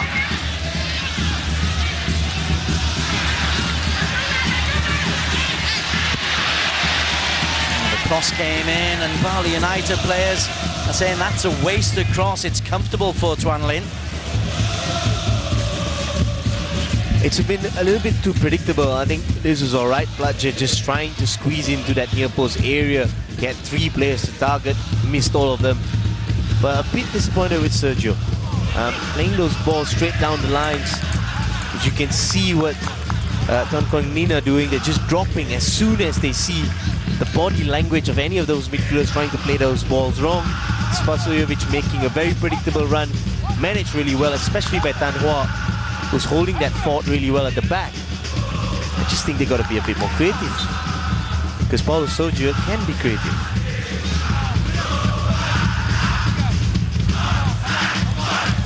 Van Kwart. Easily throwing off Platje.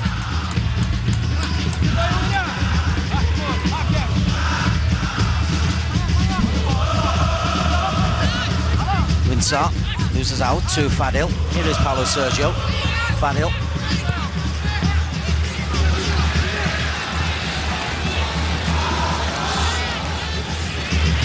Ricky Fazrin.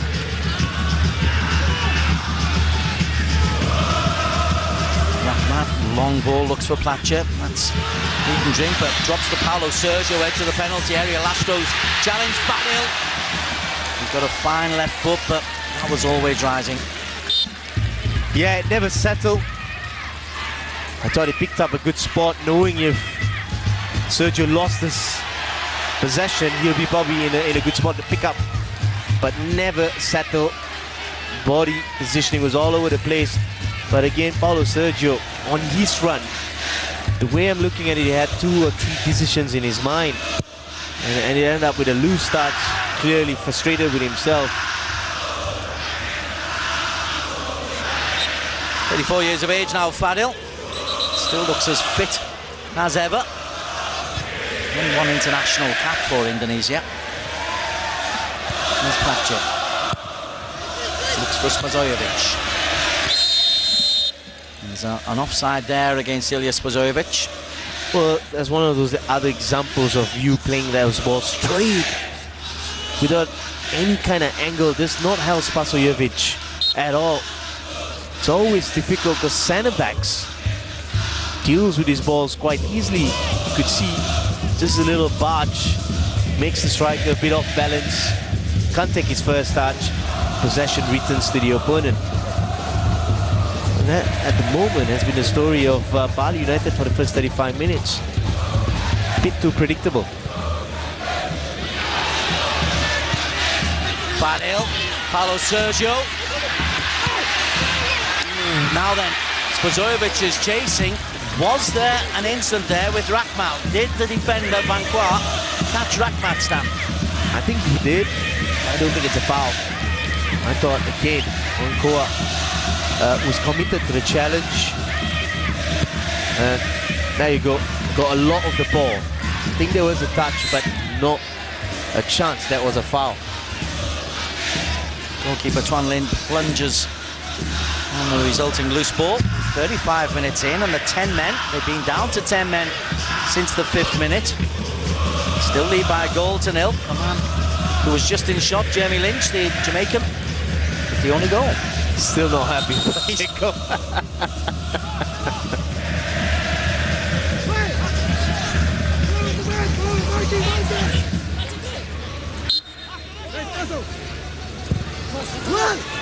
Swan-2's ball in was looking for Lynch.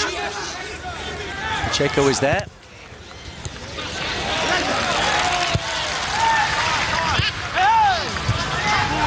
Rahmat did well under intense pressure from Winsar.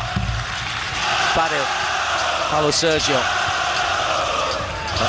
All the blue shirts are back now behind the ball. They can organise themselves. Platcher's got a little bit of space. Kevin Adzik going outside of him. Platcher belatedly plays the ball in, but it's so deep. No space for him to play the ball into Spasojevic. Yeah, it kind of sums up because Platcher had so much time and space. All you need to do at times is make decisions early. He had Gavin down the right-hand side, an extra man running. Play him the ball early.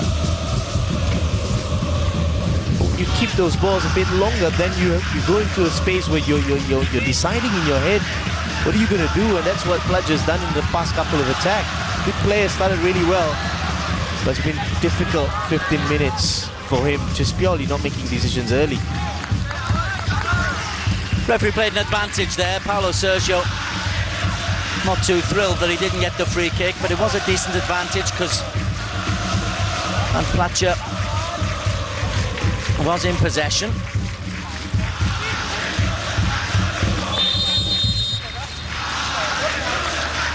Oh, clear foul on that, without a doubt. Nice little turn for Paulo Sergio.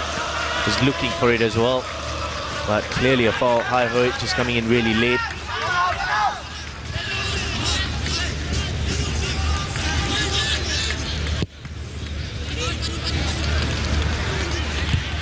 Fadil's header.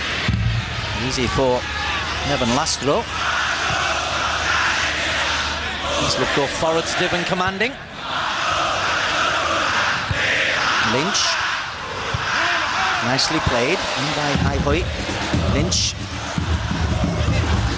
into it by Gavin.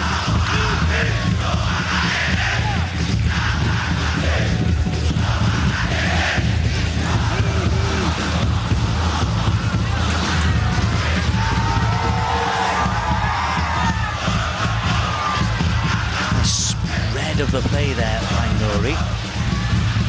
Pass from Ricky Fajrin though, doesn't beat the front man. And then there's a free kick by Paulo Sergio. If you do get the ball wide, Stan, you need better crossing coming in from outside, particularly if you've got Spazojevic attacking the far post. Well, you've kind of nailed one of the problems. That's been a huge problem. Platja a couple of times now failed on the crosses on the wide hand side. And when they are in the middle of the pitch, they're actually finding themselves so difficult to make decisions. So as soon as they get into that attacking third, Bali United has failed to try and track it. And Quảng must be really happy with what they're seeing in front of them. What's been offered by Bali United, the home side, for the last 39 minutes. It's been fairly comfortable for a side who's down to 10 men from the 5th minute. Rather poor clearance from Margo Inata, who has not covered himself in glory in this debut.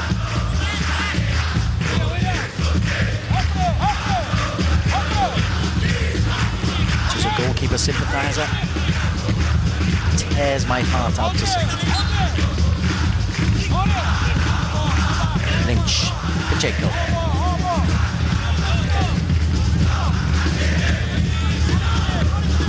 Round 16. This is going to be a heavyweight battle like the old days that'll go in until there's a winner, until there's a knockout.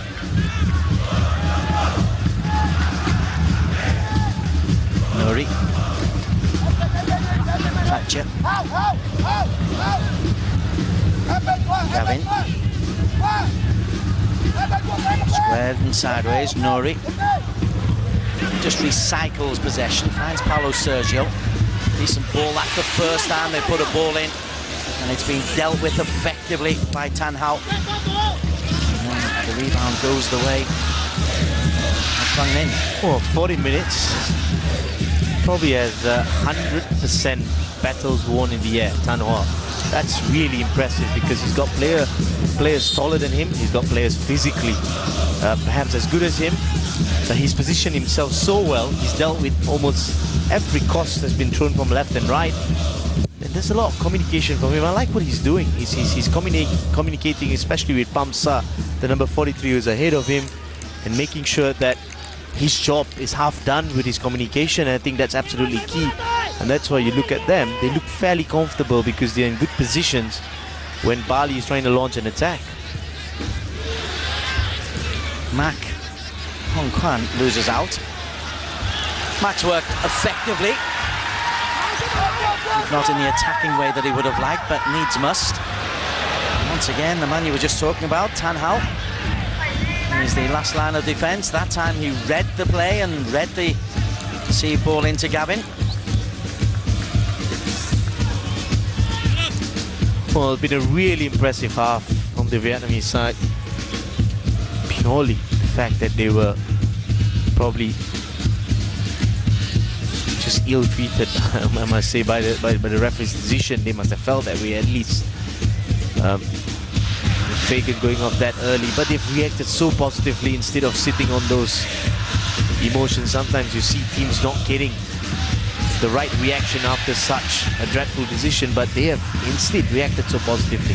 Just gone on with their game, gone on with what they can offer. Nouri looks out wide, finds Fadil. 4 red shirts in the penalty area. Paulo Sergio comes short and Lastro sees the intended ball in and read it well.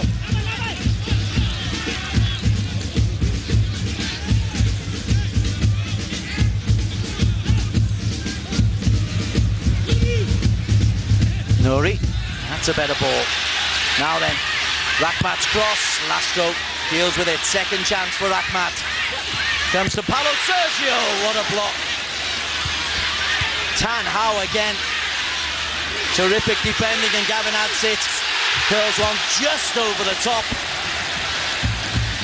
Close though that was, it was the block from Tan Hao that was the highlight of that move. Yeah, I just think Paulo Sergio coming to a light, great little technique. What a sliding tackle, what a block from Tan Hoa. And then Gavin perhaps giving the fans something, always rising, tackling the goalkeeper a little bit. A bit of swerve, a bit of dink. But perhaps one of those attacks that will give them a lot of positive for the remainder of the minutes left in this half as they walk into half-time.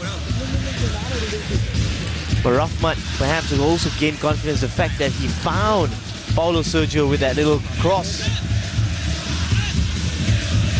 But again, Tan Hoa, what a half he's had. That's a great example of a defender reading the situation so well. He's just turned his body.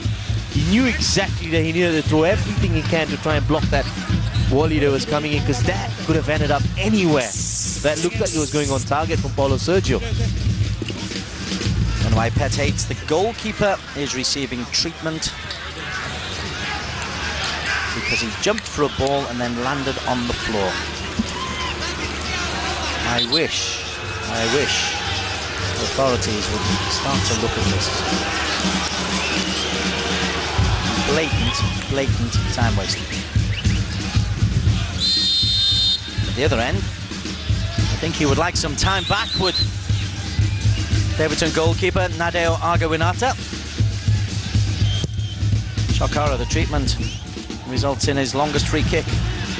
Lynch loses out to Pacheco again. Howdy. Ricky Fajrin.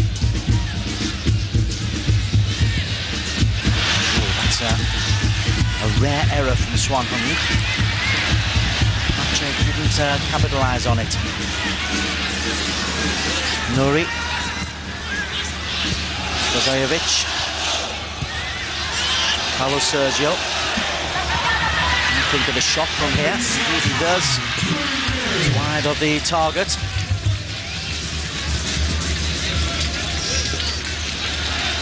Well, this time he was given a little bit of space. He had time to think, and he couldn't execute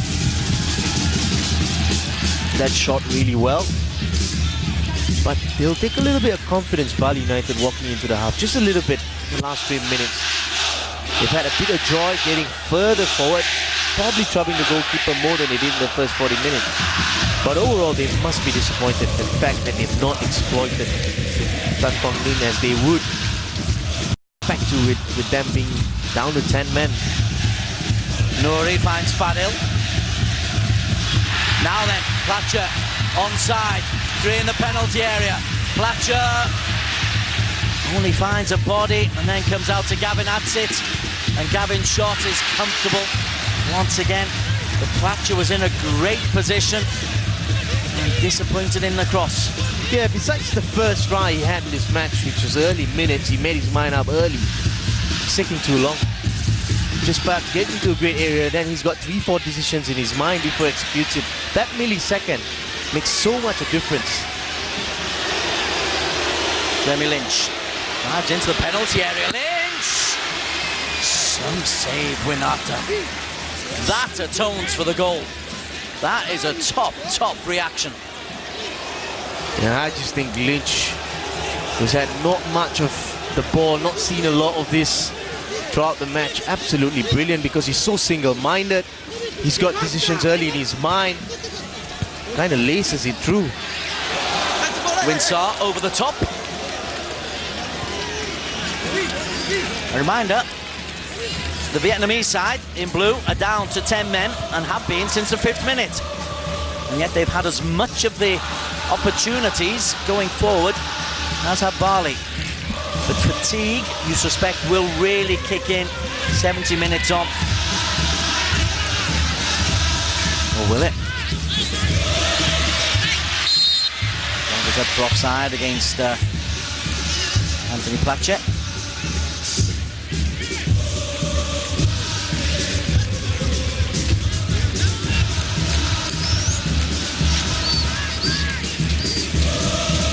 Swan Hung doing well.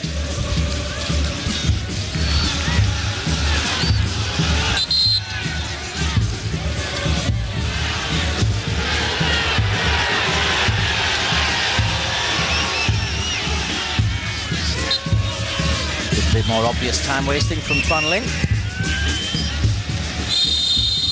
The halftime whistle goes.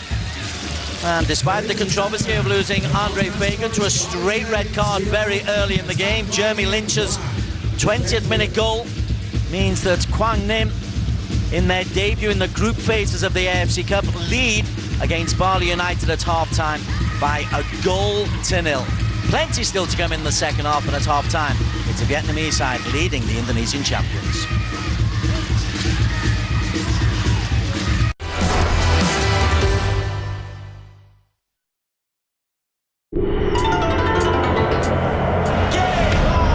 AFC double strike. Larkin Stadium is full, royalty in the house. Asia's theatre of football. What a goal! Where the passionate fans inspire clubs to chase continental glory. Well, it's absolutely class.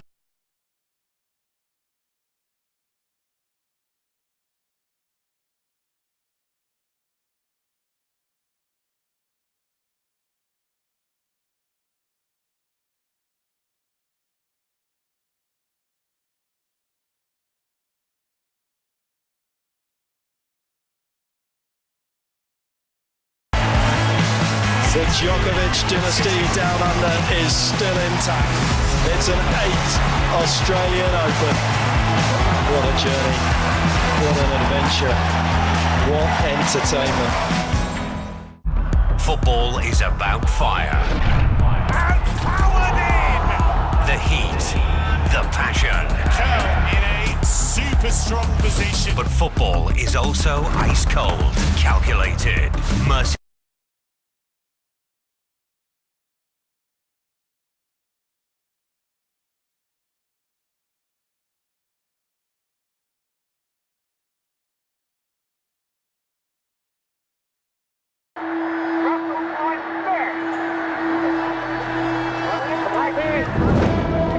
We're too close to hit.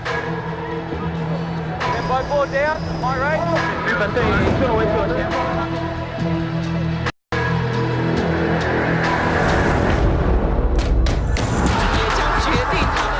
Right over the top of USA.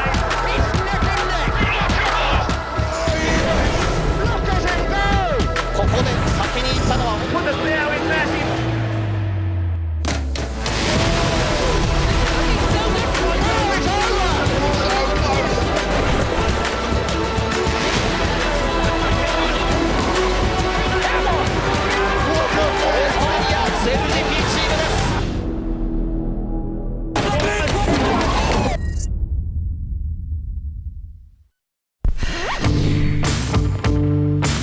Hell yes. Hold me. I wanna be a cult leader. I'm gonna make you a believer. Follow me, follow me, follow me. Surprise! They are real. And that is what you are. I will burn this city to the ground.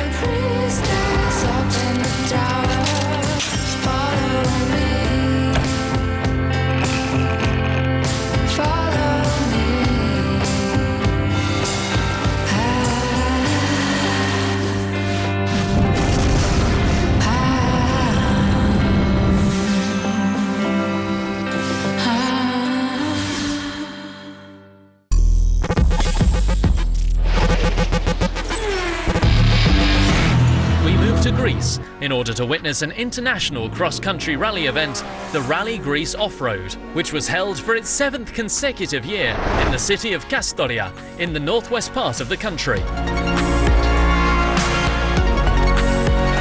The 7th Rally Greece Off-Road is second on the tour of the East European Tout-Terrain series.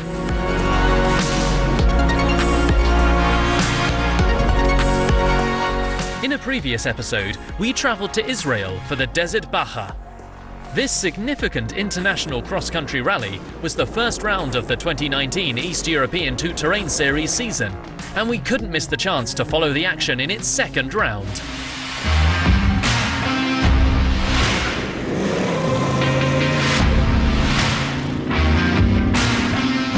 The East European Two-Terrain Series is one idea that started 3 years ago with 4 organizers from Greece, from Romania, Bulgaria, and then we have added also Turkey, and this year also Israel.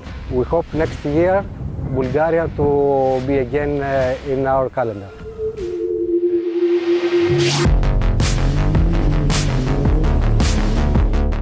The 31 competitors that participated in the event arrived from Greece, Cyprus, Italy, Belgium, Bulgaria, Turkey and Israel. And among them are some famous teams and drivers that have participated in the legendary Dakar race.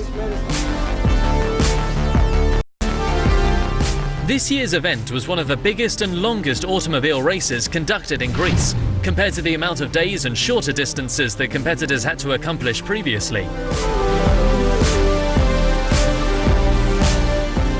During the 4 days of the race, drivers had to cover almost 800 kilometers, from which 520 kilometers were special stages. Through these demanding races emerged the winners, final classifications in categories and classes. The main attraction for the spectators was the 3 days of the super special stage, set in the heart of the city.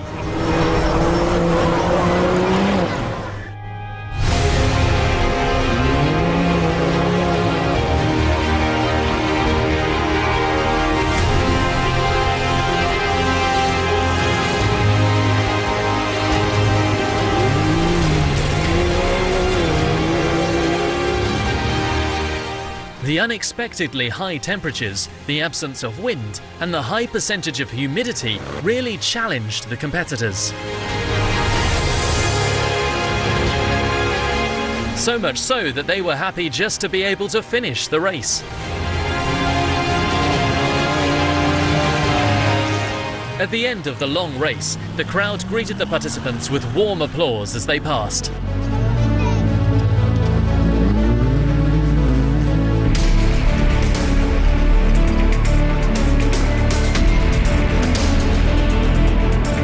In the car category, Gal Sakam and Ophir Nimrod of Israel, with a sophisticated Mitsubishi L200, celebrated the title.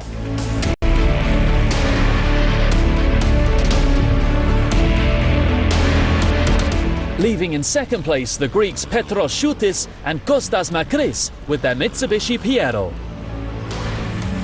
The pair kept pushing for victory up until the very last special stage. In the SSV SXS category, the winners were Kafri Zahi and Shai Regev from Israel with their Can-Am Maverick X3, followed by the Italian son and father team Pietranera and Edoardo Fabrizio, also in the Can-Am Maverick X3. This year's organisers, with the assistance of the Kastoria region and the Kastoria municipality, offered participants a high level of organisation, with a reputation hard-won during all the previous editions of the rally. The Rally Greece Off-Road has already started preparations for the next season.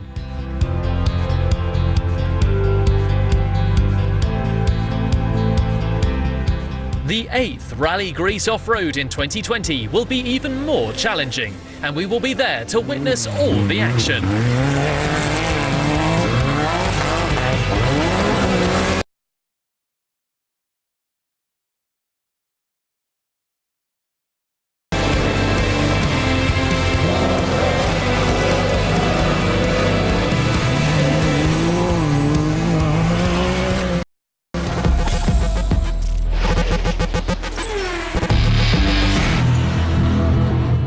We are about to go racing.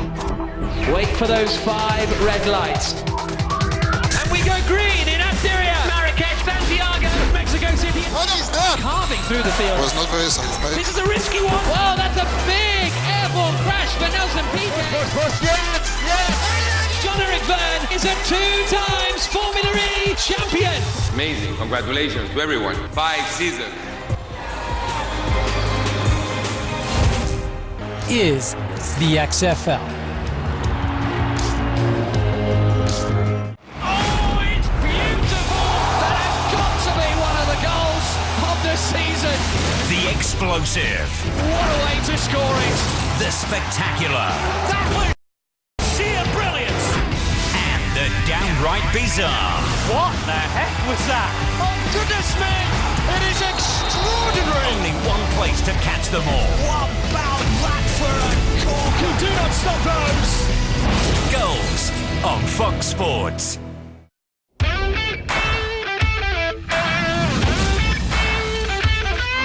And we go green. Oh, Bryant is in the wall. Misjudged his move. What a race. What a drive. I'm a champion. A delightfully chaotic Bundesliga. Oh, brilliantly done! The AFC returns to our screens. We have liftoff.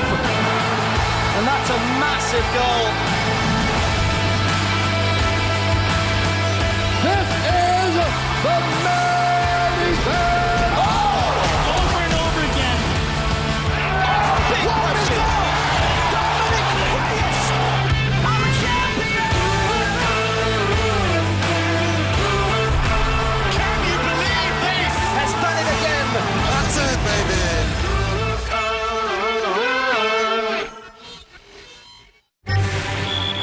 Sporting art at its finest. Oh, it's just amazing.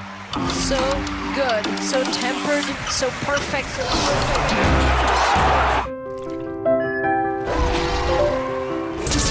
This is turning into quite a performance, delighting the crowd, embracing the occasion. Oh, absolutely sensational. That had a bit of everything in it. And it just gets better and better. What's that? Holy balls.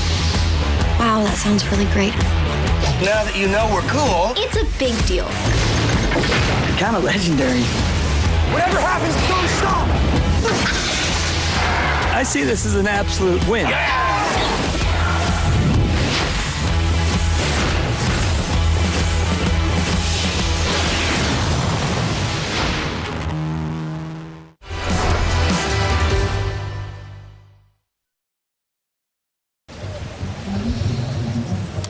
A very warm welcome back to Bali. It is AFC Cup night in the group stages, the match day one of the group stages. Bali United, the home side, they're the champions of Indonesia. They got the boost of the opposition, Quảng Ninh, being reduced to just 10 men after just 5 minutes. But then it's all been downhill. Quảng Ninh leading by 1-0 at half-time. You're just watching the substitutes warming up before the players come out for the second half. Gives me a chance to introduce co-commentator Stanley Bernard Samuel, the former Malaysia international player who had a very brief sojourn in Indonesia, but also spent time playing in India before injury cut short his career. Stan, Bali United, runaway champions in Indonesia, have not impressed. Yeah, they must have been really disappointed with what they've seen in this first half. The fans must be really disappointed. Iko, the coach, I think he must have been speaking about creativity in the attacking third, purely because if they've reached to that area, we've seen them try a couple of things. One, trying to go to the wings. Cross has been not good enough. And then what's happened as well is they've not been great through the middle. Paulo Sergio has been finding it difficult to try and find Blatcher, and Spasojevic has been probably the victim of all of this because he relies on a lot of crosses. That's not been the case in the first half. The fact that they're playing at home against a side who's gone down in the first 5 minutes to a man down, you expect reaction in the second half. Blatcher has got himself into good positions, as has Rahmat.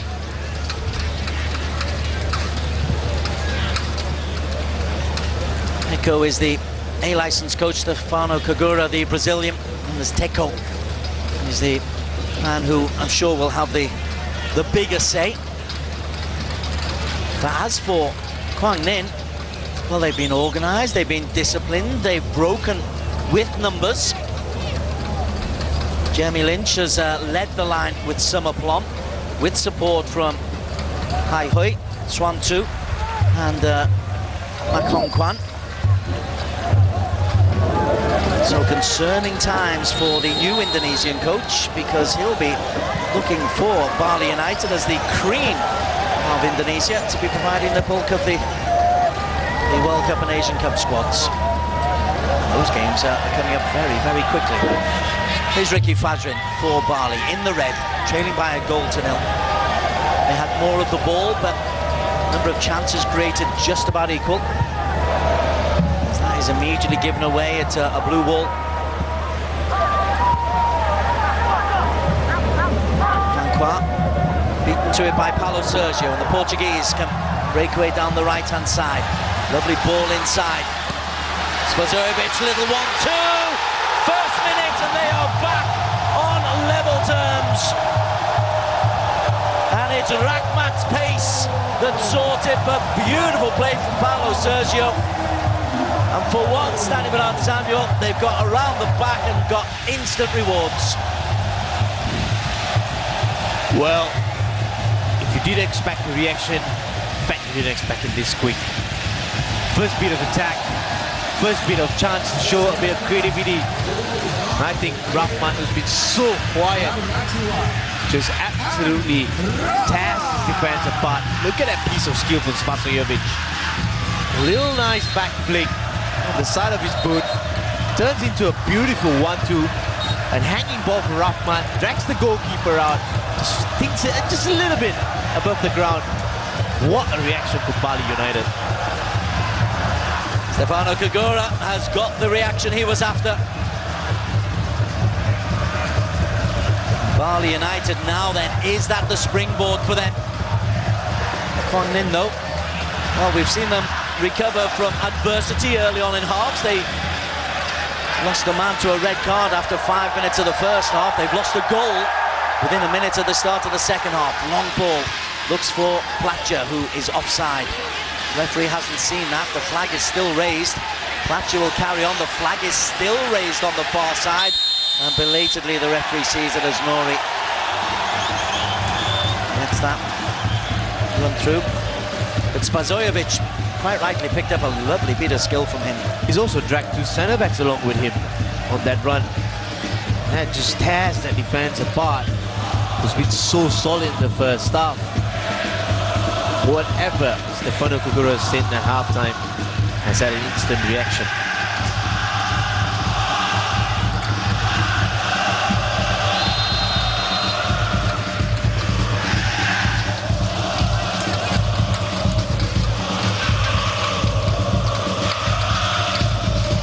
Let me talk you through the lineups at the moment for Bali. They've got Argo Winata in goal. Gavin Adsit came on very early on as a substitute.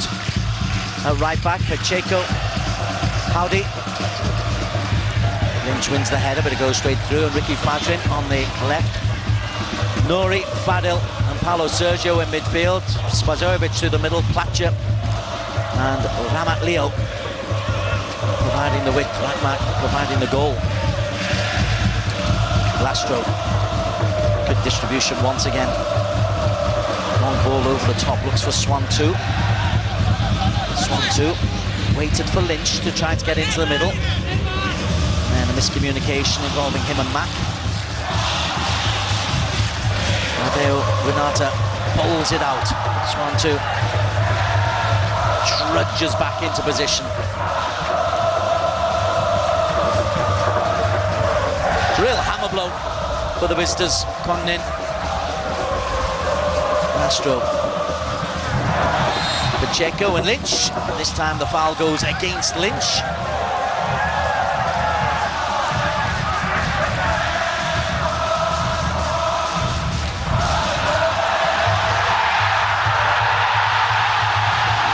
Well, as we were looking at the replay, an early free kick has been taken. And I think it's Platja who's got on the end of it. Rahmat is there, 2 goals in 4 minutes.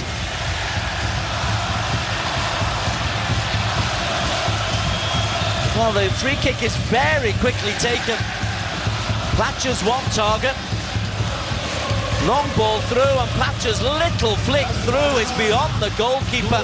It's a fine finish from Platcher, and unrecognisable from the form he showed in the first half. Yeah, he's done that runs a couple of times, that same pattern. And I think Lastro just couldn't pick him up as he made that run inwards. Paulo Sergio's ball was very calculated. Great little finish from Platcher.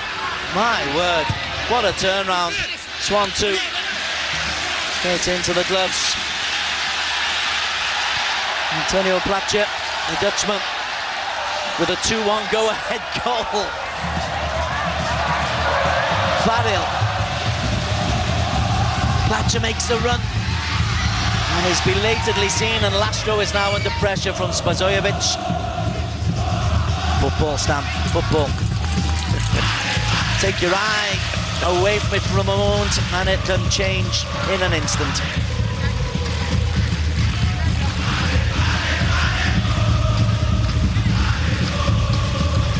Well, I think they understood what they needed to do.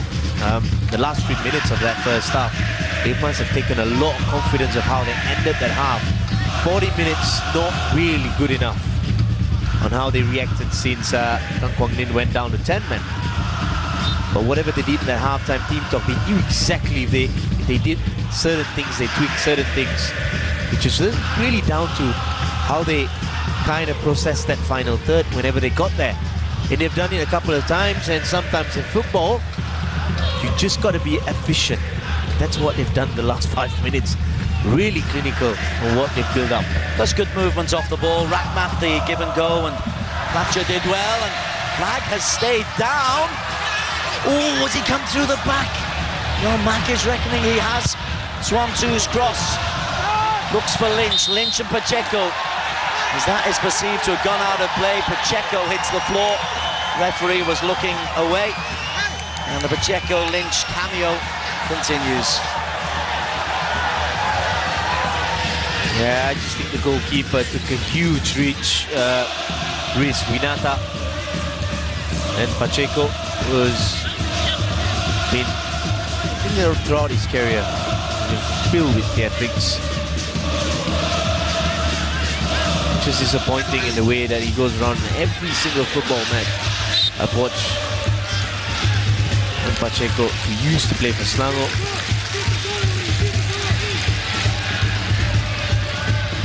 Let's just look out to see if the battle between Pacheco, who is perfectly all right, and Lynch continues. But at the moment, Bali United 2 goals in 4 minutes at the start of the second half and turn this one around completely and utterly. Paulo Sergio. Racing through from the back was Rakhmat once again. It's his goal that's rejuvenated Bali United.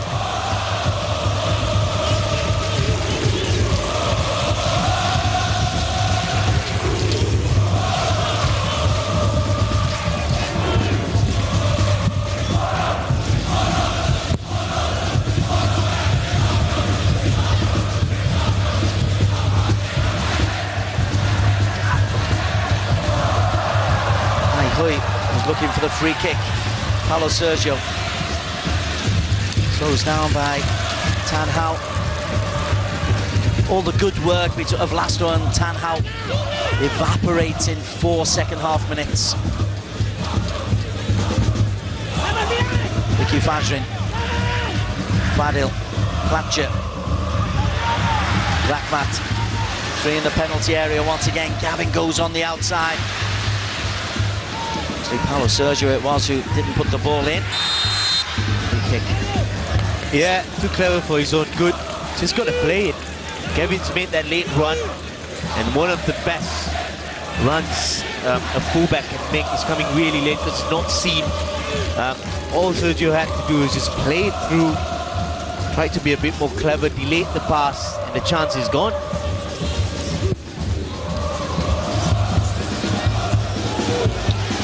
For the 4th time today, Tan Lin's clearance goes straight out of play.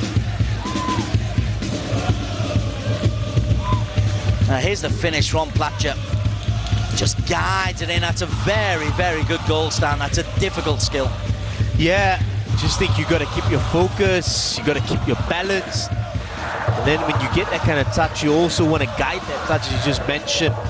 Just use as the tip of his toes, basically, to try and guide that ball in.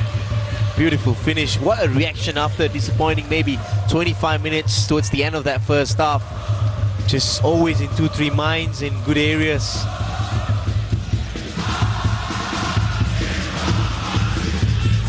So for Hanoi, do they continue and assume a chance or two will come?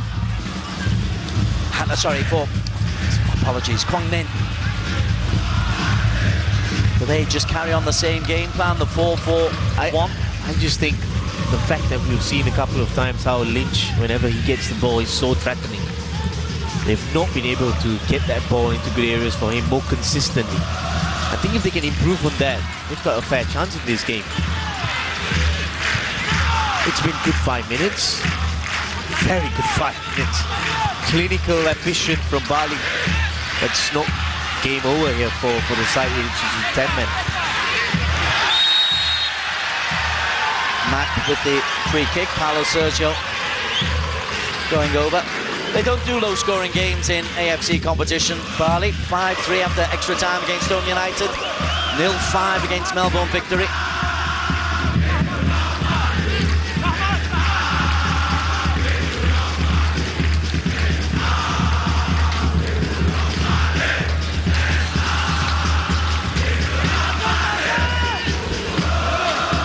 Fadil's left foot will try and pick out Pacheco or Spazojevic or Platchek.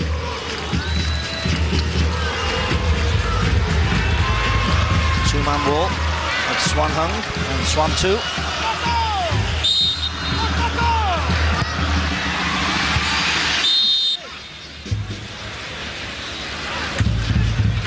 Little push on the back there as Tan Hao once again did well. Spazojevic with the thumbs up.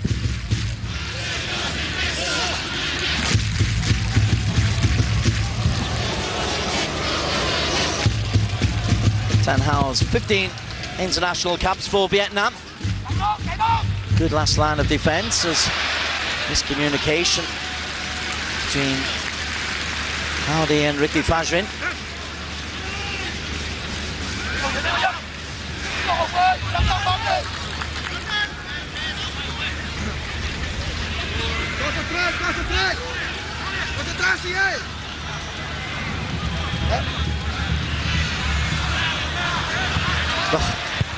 It's one of the more unusual throw-ins. Let's throw it straight to the opponent.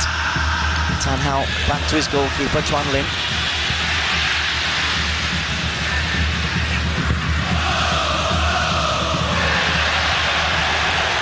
Yeah, there was a bit of Nico just coming up and saying about concentration. He was speaking of his in Bahasa Indonesia. I think what he wanted was for them to cohesively press if they identify a situation where they can press. And what they did is immediately press. And Tan Quảng Ninh almost came out of that press.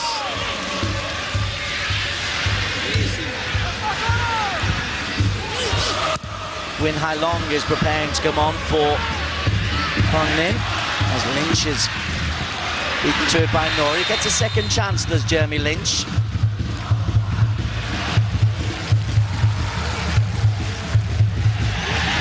Free kick goes against Winsar. And here is the change. Mak Hong Kwan to be replaced in the heart of midfield by Win Hai Long. Player number 18, Win Hai Long.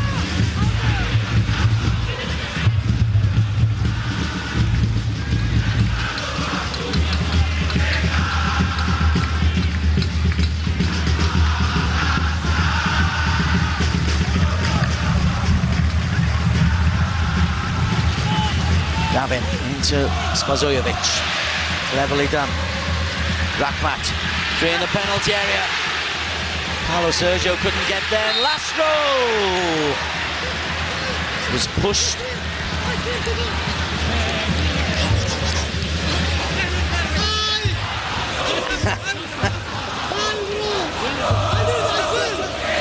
Yeah, I think Paulo Sergio had every right to have a word with the referee.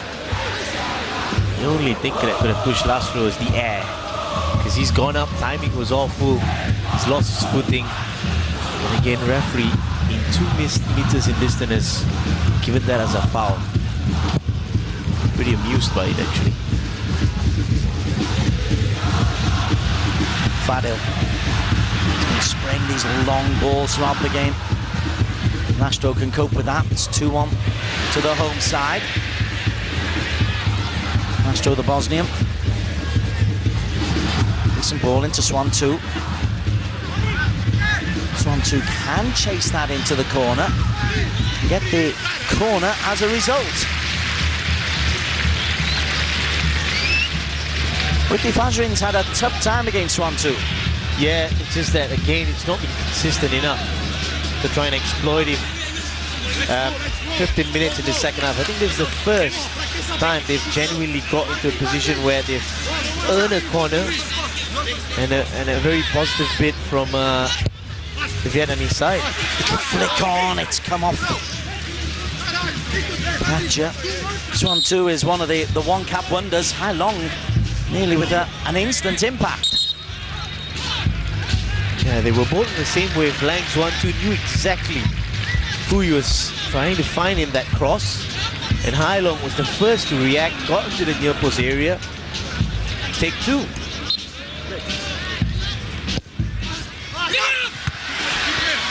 Goalkeeper. It's 2 knuckles to the ball. And he broke though to substitute. Hai Long. Swan 2's cross. This time it's a throw in, well closed down by Fadil.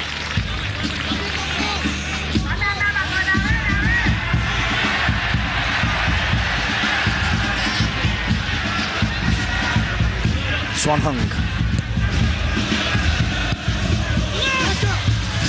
Lynch and Pacheco compete. Pacheco did just enough. Paulo Sergio. Platcher angles it looking for Spazajovic. Tanhau does well, but Paulo Sergio. Still Paulo. Lifts it up. And Rakhmat went for a finish to remember forever. Yeah, he had every right so, because he kind of just took a step back, created a little space for Paulo Sergio to find him. You can see, just kept his distance, then prepared himself really well. Could have come off if he had probably had that final bit of focus. Had a massive touch to it, but not the intended contact. First to the ball once again, Spazajovic finds Fadil. I have liked Fadil's performance as Gavin adds it. Drives forward, Platche! Again, driving into the penalty area, Spazajovic can't convert. Yeah, he kind of showed a bit of his physical prowess on that run. Just held off Laszlo. And then, just as you can see, Laszlo just going down to ground at the very end.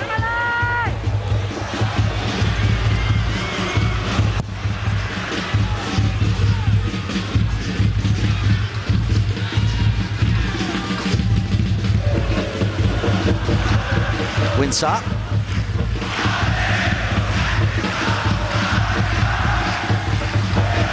Well, they've recovered their composure, having conceded 2 quick goals. So in that Laszlo then toe pokes it out.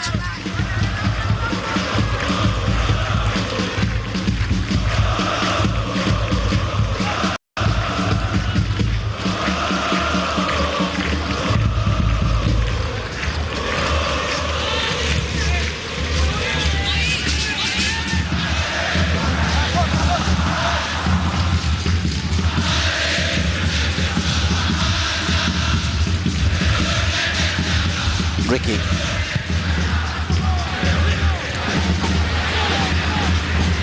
It's not the worst header in by Fadil. Fajrin. Thatcher. Now then, Swan 2's got a little bit of space. You've got a 3-man breakout here. Swan 2 round the corner. Lynch a little bit late coming in. Otherwise, he might have found himself in a really, really good position. Maybe it's a tired Jeremy Lynch. Well, again, whenever they have that little bit of possession in that good areas, they've always been pretty good in ending those attack in such good crosses or threatening passes into the box. Hai Hoi has been really good in how he makes those extra men count when he makes that run really late. Then when he kind of cut back that cross, you needed a striker in the box, you needed men in the box, and that's where I think Lynch is going to keep up with the pace of that attack. Backmat, Paulo Sergio. Hands up offside against Spasojevic.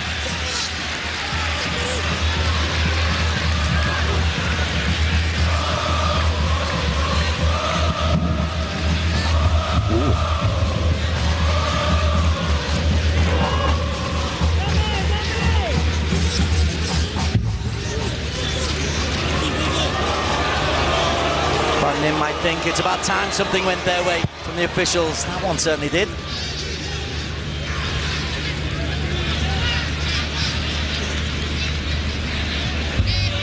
Kevin Quảng, Pacheco.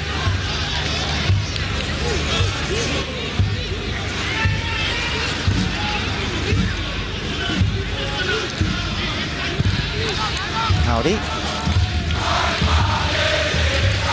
Gavin. Paulo Sergio, Nori available, Pacheco close.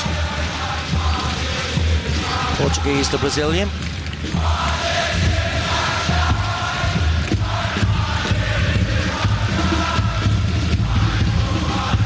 Well, I must say they're in a very comfortable spot at this point, purely because they're keeping possession, they're calm on the ball.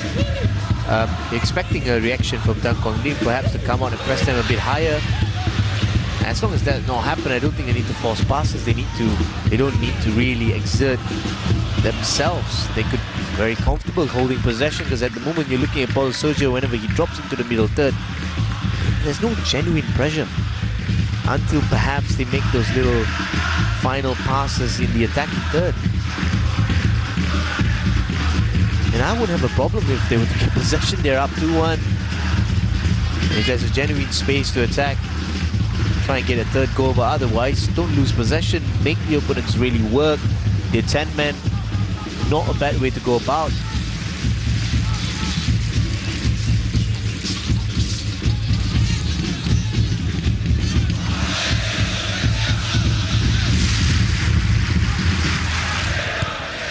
Final quarter of the game. Bali United, a bright start to the second half, earning them a 2-1 lead. Chang Chang Kwak Kwak Tan is preparing to come on. An attacking winger, another of the one-cap wonders for Quang Ninh.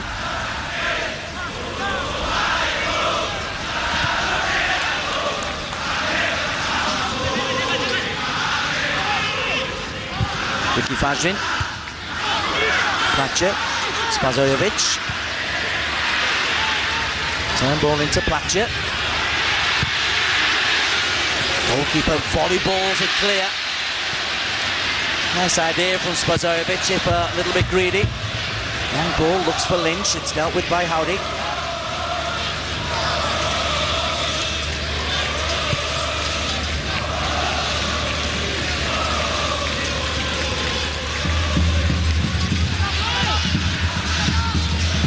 Yeah, I think it was an important punch for Tuan Lin, because that ball was finding Rahman.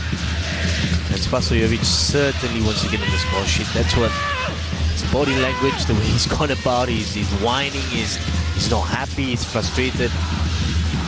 But that's not a bad sign. The striker really wants to get on the goal. Paulo Sergio looks for Rakhmat. Platje. Mastro blasts it clear. Signs of fatigue from Quang Ninh, Stanley Bernard Samuel. Yeah, I just think they're sitting too deep. They're not adventurous enough to try and press. They're down to 1. They're usually they've been down to a man since the 5th minute. I just think they've got to take a bit of risk. Maybe they're just waiting for the right time. Maybe it's too early, 20 minutes, maybe 15 minutes, last 15 minutes. But at the moment, it's really comfortable for Bali United. As long as they can keep possession in these areas without getting pressed, that's them running down the clock while marching towards 3 points. The changes are a like for like. Swan 2 operated well down the right-hand side, replaced by Gang.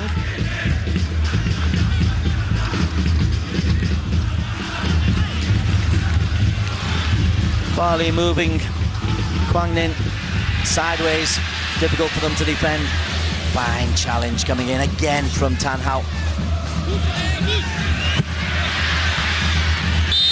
Paulo Sergio is penalised.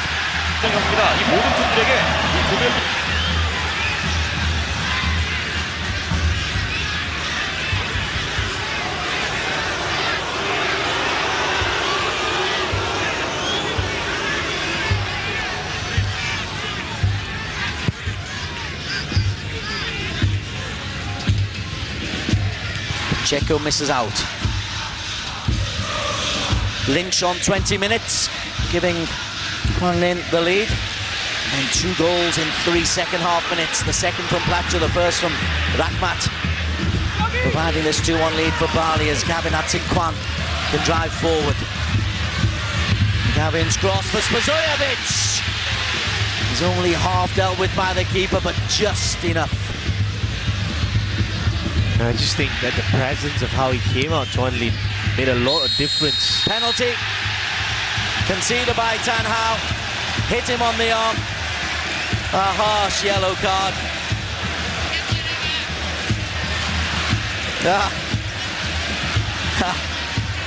Immense sympathy. But if it's hit the arm, it's a penalty. Yeah, I think that's the interpretation. That ball could have gone further if his hand wasn't there. He's got his first touch right. He's left that hand kind of just above his thighs. And he kind of felt it as soon as he hit it. You could see his reaction. I think that's a fair call. Unlike the red card. Was waiting. And you keep Spasojevic away from this penalty. As you were saying, he's wanting a goal. But I have seen him miss at least 2.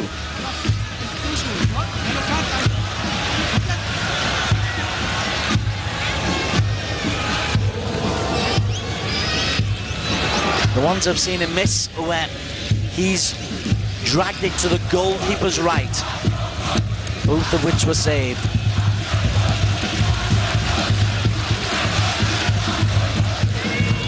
It's a moment that can either galvanise Quảng Ninh or secure the victory for Bali United. Ilija Spasojevic, Indonesian international. Short run-up. Spasojevic sends the goalkeeper the wrong way. It's a beautiful finish. Bali United lead by 3-1.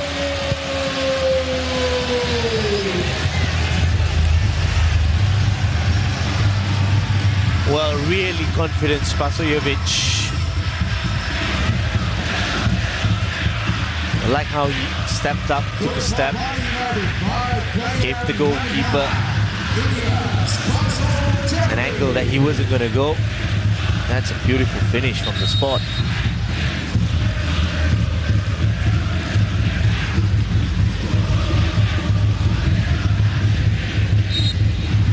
Don't stop them. What more can go wrong for Quảng Ninh? Early red card, conceding a penalty, conceding within a minute of the start of the second half. It's the textbook on how not to do it.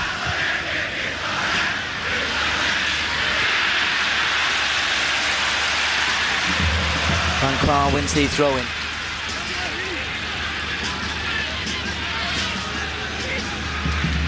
Go cross!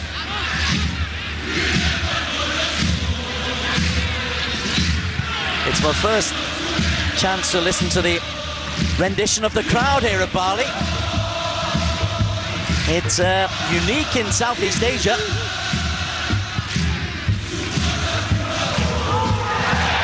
Very Anglo-centric.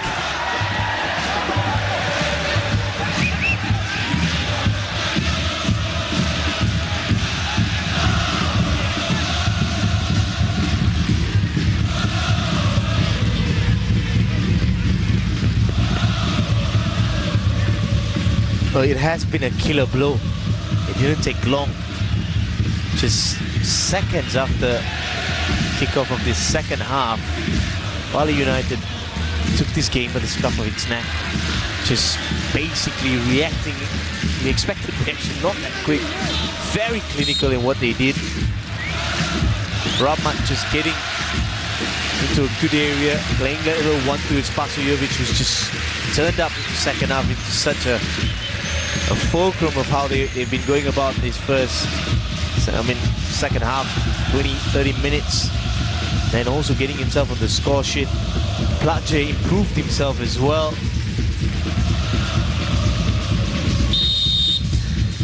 Rahmat replaced. He did his work. Fahmi Ayubi comes on. Fahmi Ayubi.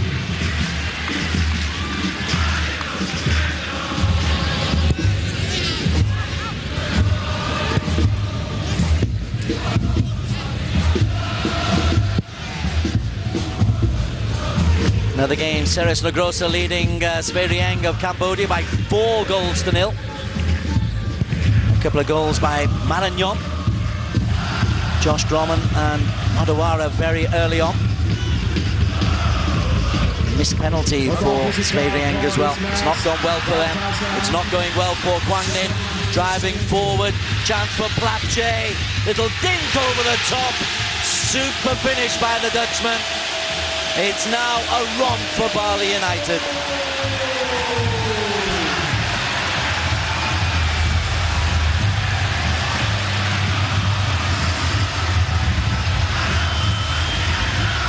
Well, he did try in the first half from a more acute angle. Clearly you saw he has it in him, but that's just him picking the spot beautifully. Gavin clearly replaced because such an offensive player. He spent more time in the offensive half, driving force forward. But then Platje just picks his spot beautifully, wrapped his foot around. You've got to get this technique right. Picks above the goalkeeper. Tuan Lin had no chance.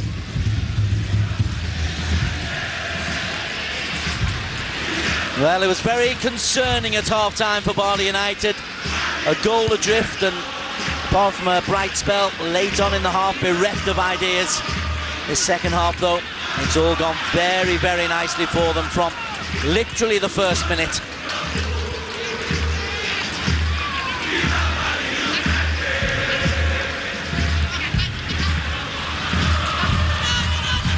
Jang on the turn.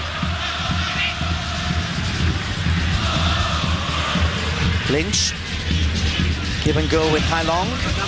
Lynch's cross, dealt with by Gavin Kwan. Turned back in by Hai Long.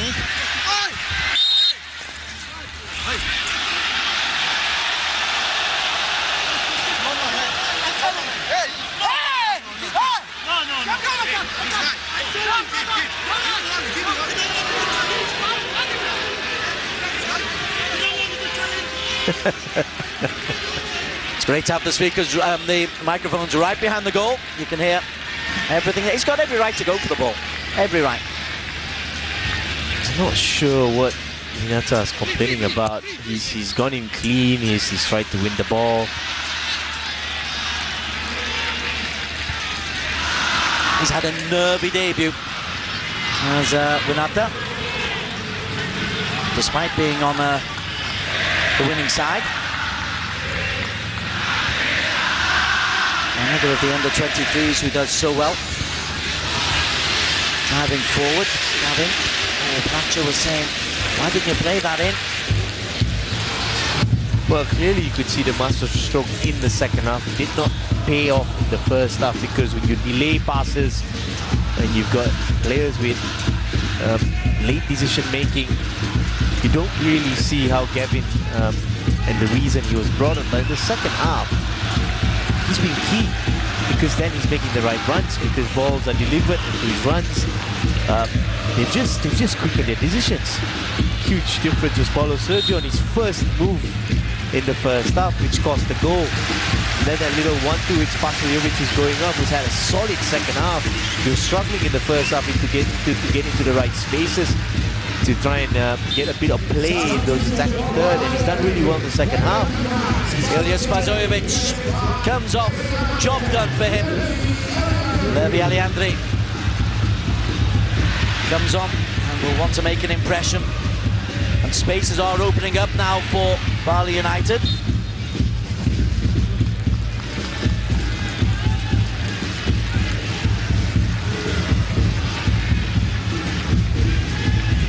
Of course, Platcher's on a hat-trick. He didn't want to be coming off. Fadil. Again, sprays the ball around so well.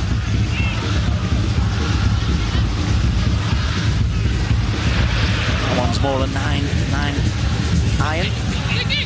Great touch from Ricky Fajrin. Platcher won the ball. The Vietnamese aren't too thrilled. Platcher comes away with it. Ricky.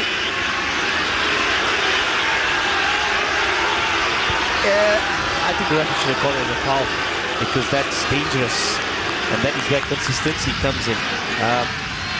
Platcher showed his starts to try and control that ball, almost futsal-like, and don't think the cameras have really showed it, like to take it back maybe just a millisecond prior to that, and you'll see him just stamping on the ball, and that for me is dangerous. I don't think he did anything malicious on his left foot. It was more him trying to just stamp on the ball. That for me is dangerous play.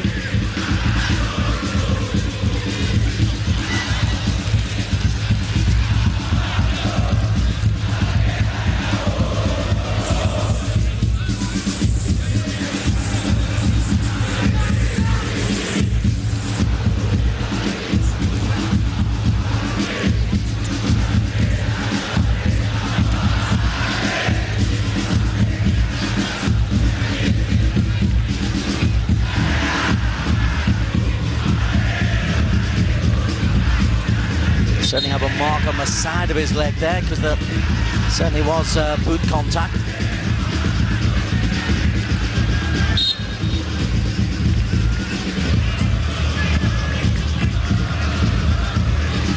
Bali had put it out, given straight back. Here's Gavin Quảng, who's had a big say in this result. Hello, Sergio.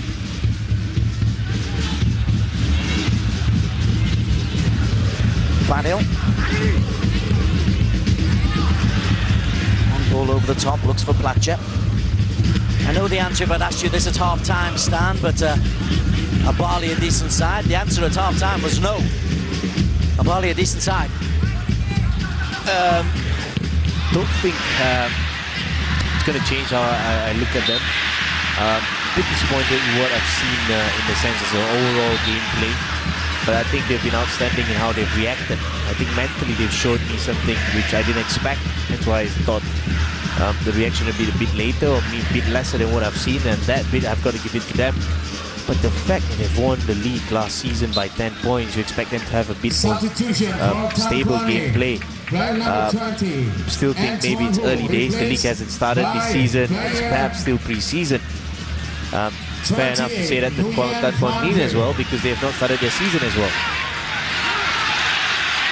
Van Viet is on. Paulo Sergio is racing forward, not the best ball in from Paulo. Rami Ayubi had no chance to get on the end of that.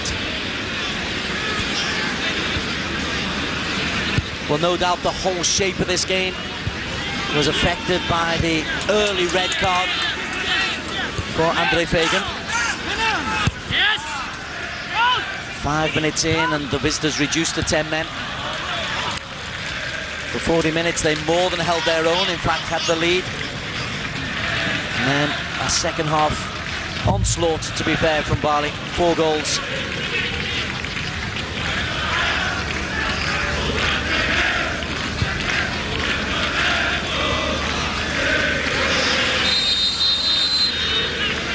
That's going to be a yellow card, I feel, for Gavin.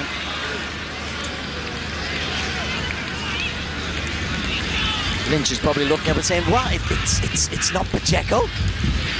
William, where are you?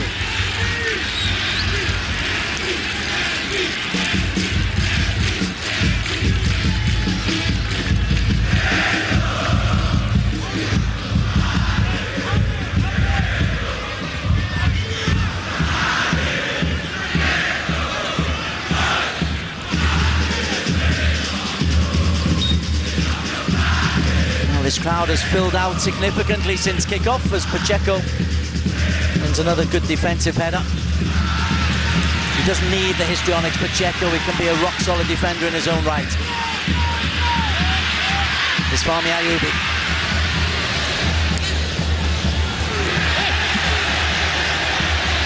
Can't prevent the corner kick. Confirmation. Having Quảng yellow carded.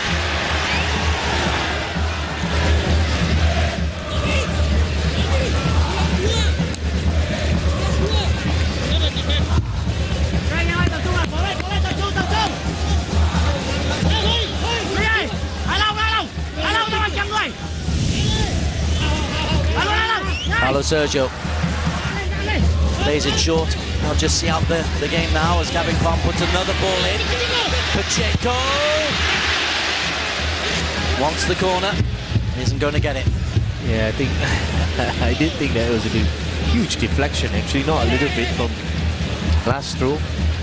Just put himself. There you go. I think probably took off his knee. Probably this angle. Probably showed it. They did show it. Here is Lastro. Difficult to really judge Quảng Ninh on this when you're playing with 10 men for the full period. What's your thoughts on Quảng Ninh? What will they take away from this game? Well, I think they'll take away what they did in the first half. I thought they were really settled despite going down. The reaction was right. The players were in with the right attitude, how they worked. Sometimes football, as you rightly mentioned, just takes moments, and the moments were 4.5 minutes to the start of the second half, and all of a sudden now you're trailing. But then, if you're the coach of Quảng Ninh now, you'll be looking at what's the reaction after going down 2-1. It's been more, conceding more. But there's not been a reaction for me, so that has been disappointing. I know they're 10 men, but there's been zero reaction since going down 2-1. Zhang into Winsar. Linshu's run his legs off in a lone striking position. Press is easily dealt with by Gavin Quảng. Hai Zhang allowed to drive. Hai Zhang. Hai Lynch in the penalty area. Fine challenge. Fadil. And not the best ball in. And Ayyubi.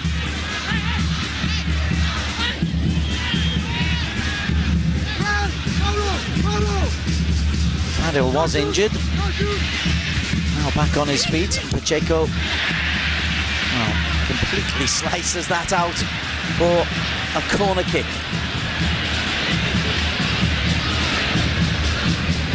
Is he blaming someone for that kick? No, I think he's trying to say that he was putting the ball out of play.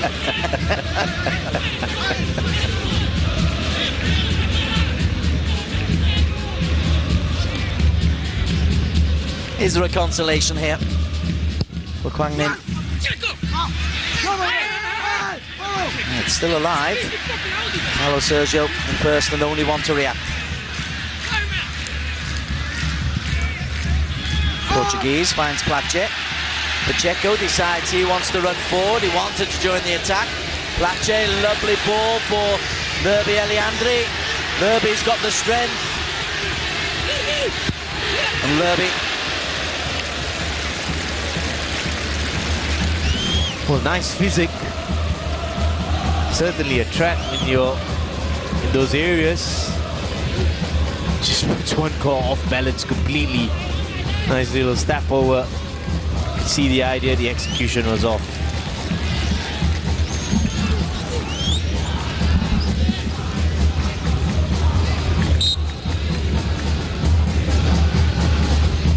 That's a game of two halves. The first half in which Quảng Ninh took all the credit, all the plaudits.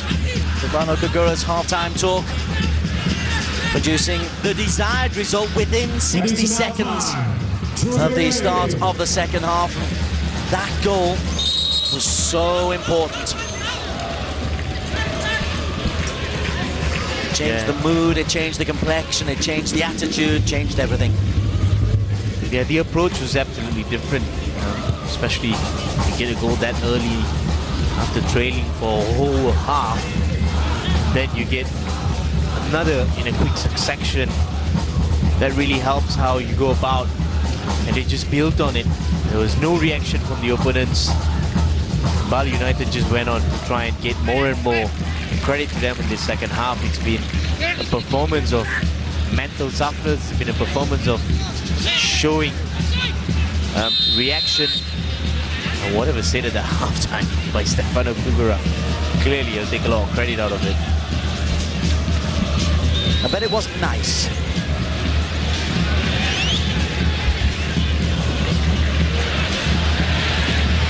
Now Platje is still chasing his hat-trick. That will be icing on the proverbial cake for the Dutchman. Two fine strikes, got to be said. Lynch.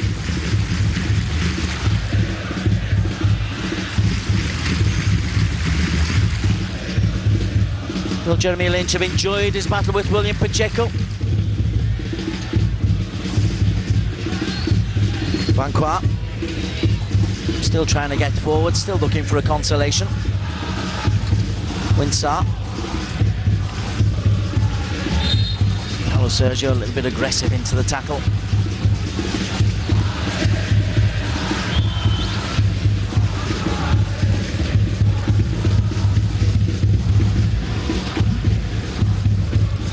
Once again, it's a high-scoring Bali United match.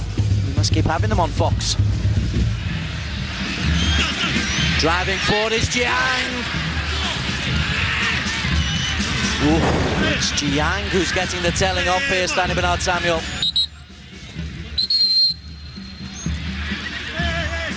Well, I'm pretty surprised. I think how he kind of dragged on that tackle.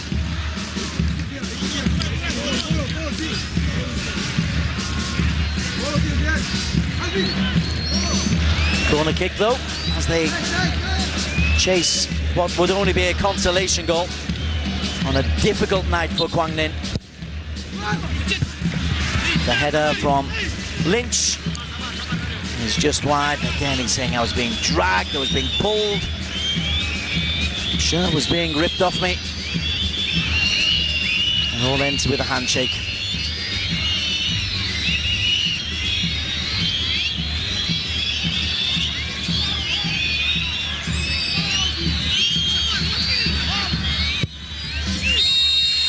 Final whistle goes. Second half, very different from the first. The early goal from Rahmat making all the difference for Bali United. Then the first of a brace of goals from Platje. The penalty rolled in by Spasojevic. Platje's second was a beautiful finish. That turned down a one-goal half-time deficit. But this match was always going to be influenced by the very early red card for Fagan. It's finished here though. A good night for Bali United in the AFC Cup. Bali United 4, Tan Quảng Ninh 1.